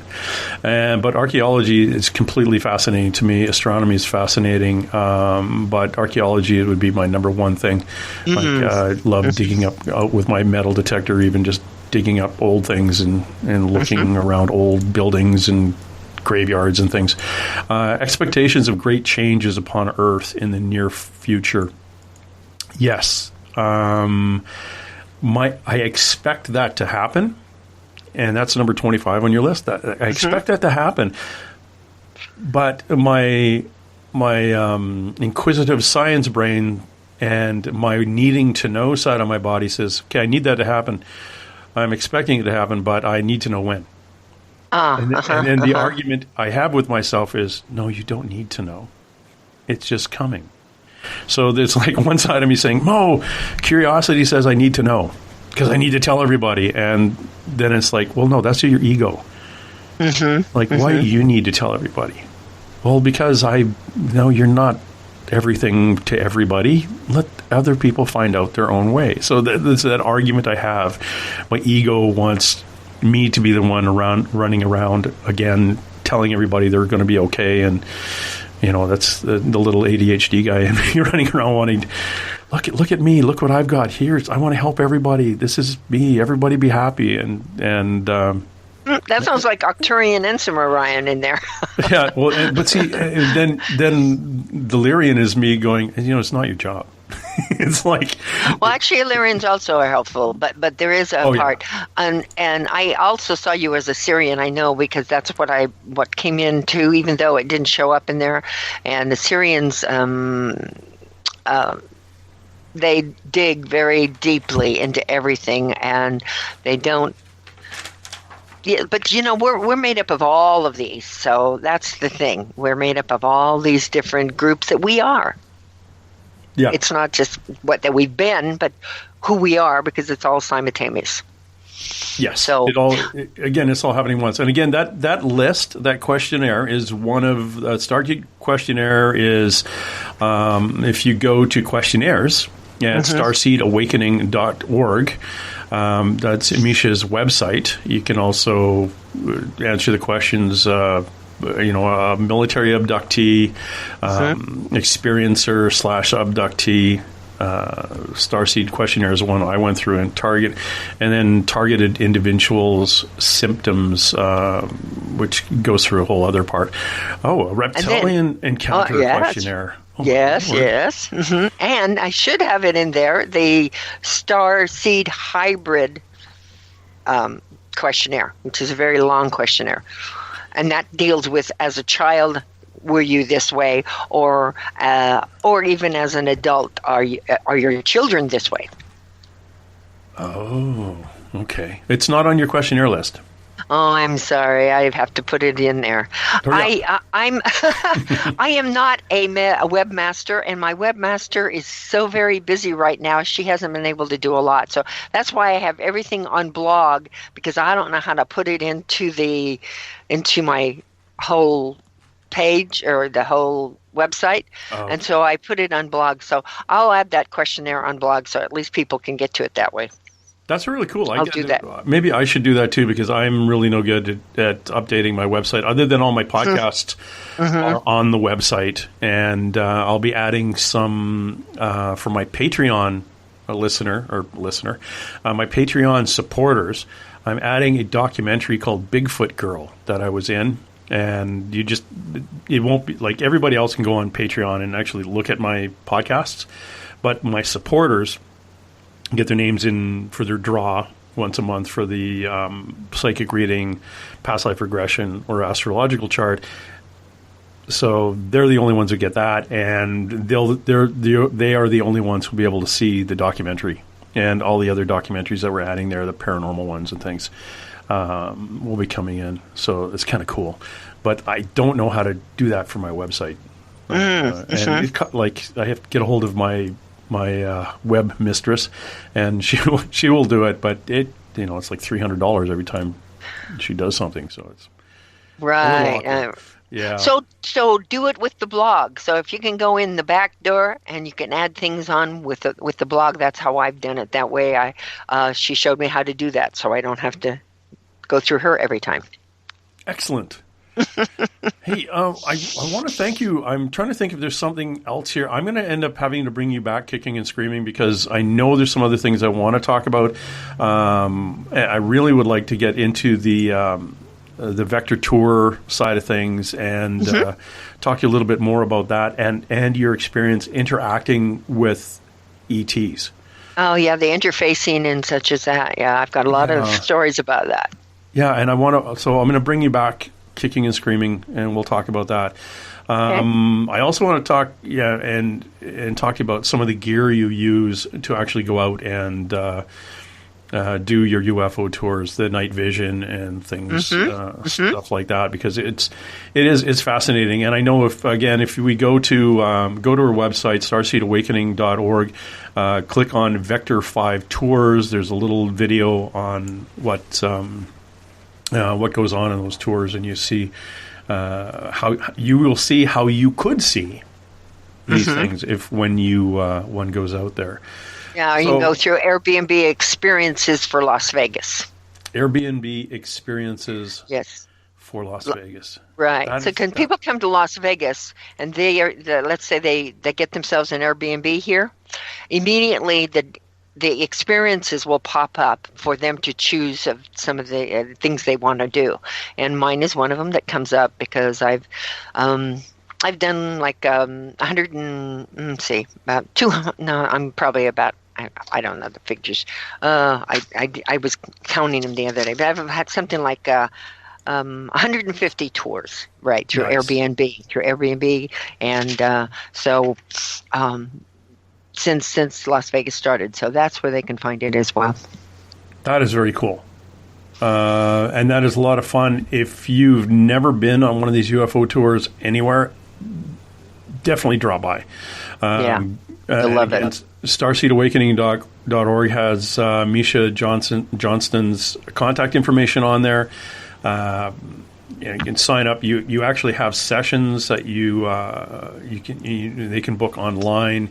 If you have some inkling or someone's said, I think maybe you've had an ET experience, take a drop by. Yes, now that's Facebook. They can find those on. They can go through the events. I have an experiencer group every week, and I have them on depending upon the week and stuff. But there's a calendar in Starseed Awakening ET Contactee Experiencer group on Facebook, and so there's a calendar there, and it'll tell you through the month when the groups are. But they're for 3 different types of group: ET Experiencer group, Contact, kind of light. We are very light into that, and then there's another group that we really get into everything, including the MyLab, and then there's another group that we talk about everything from Mk-ultra to secret space program. Ooh, scary stuff. Well, we're going to have you back on, Miesha, because this has been fun, and I'm learning way too much. So, as I am with you. Thank you. And we're going to have to, we'll sit down and we'll dig into a couple of these other topics that are kind of come up today, and I'd like to know more on. All Thank you very much. Sounds great. Well, thank you, and look forward to having you on my show. Thanks for having me, Jim.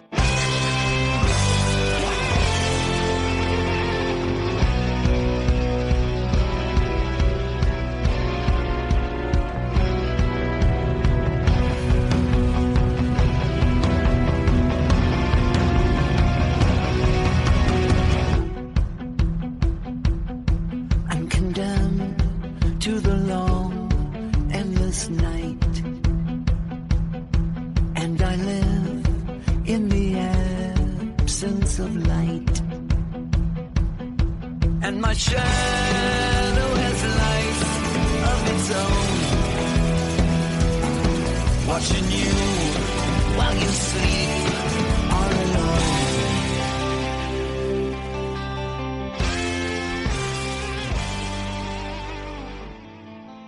All right, that's it. Let's roll. And hey! Let's be careful out there. Far over the snow, what are those voices? They sing and they go, what are those voices? Look over the mountain. Here come the mountains. Here comes somebody hide, somebody better hide. Through the hail, like a pack of angry wolves,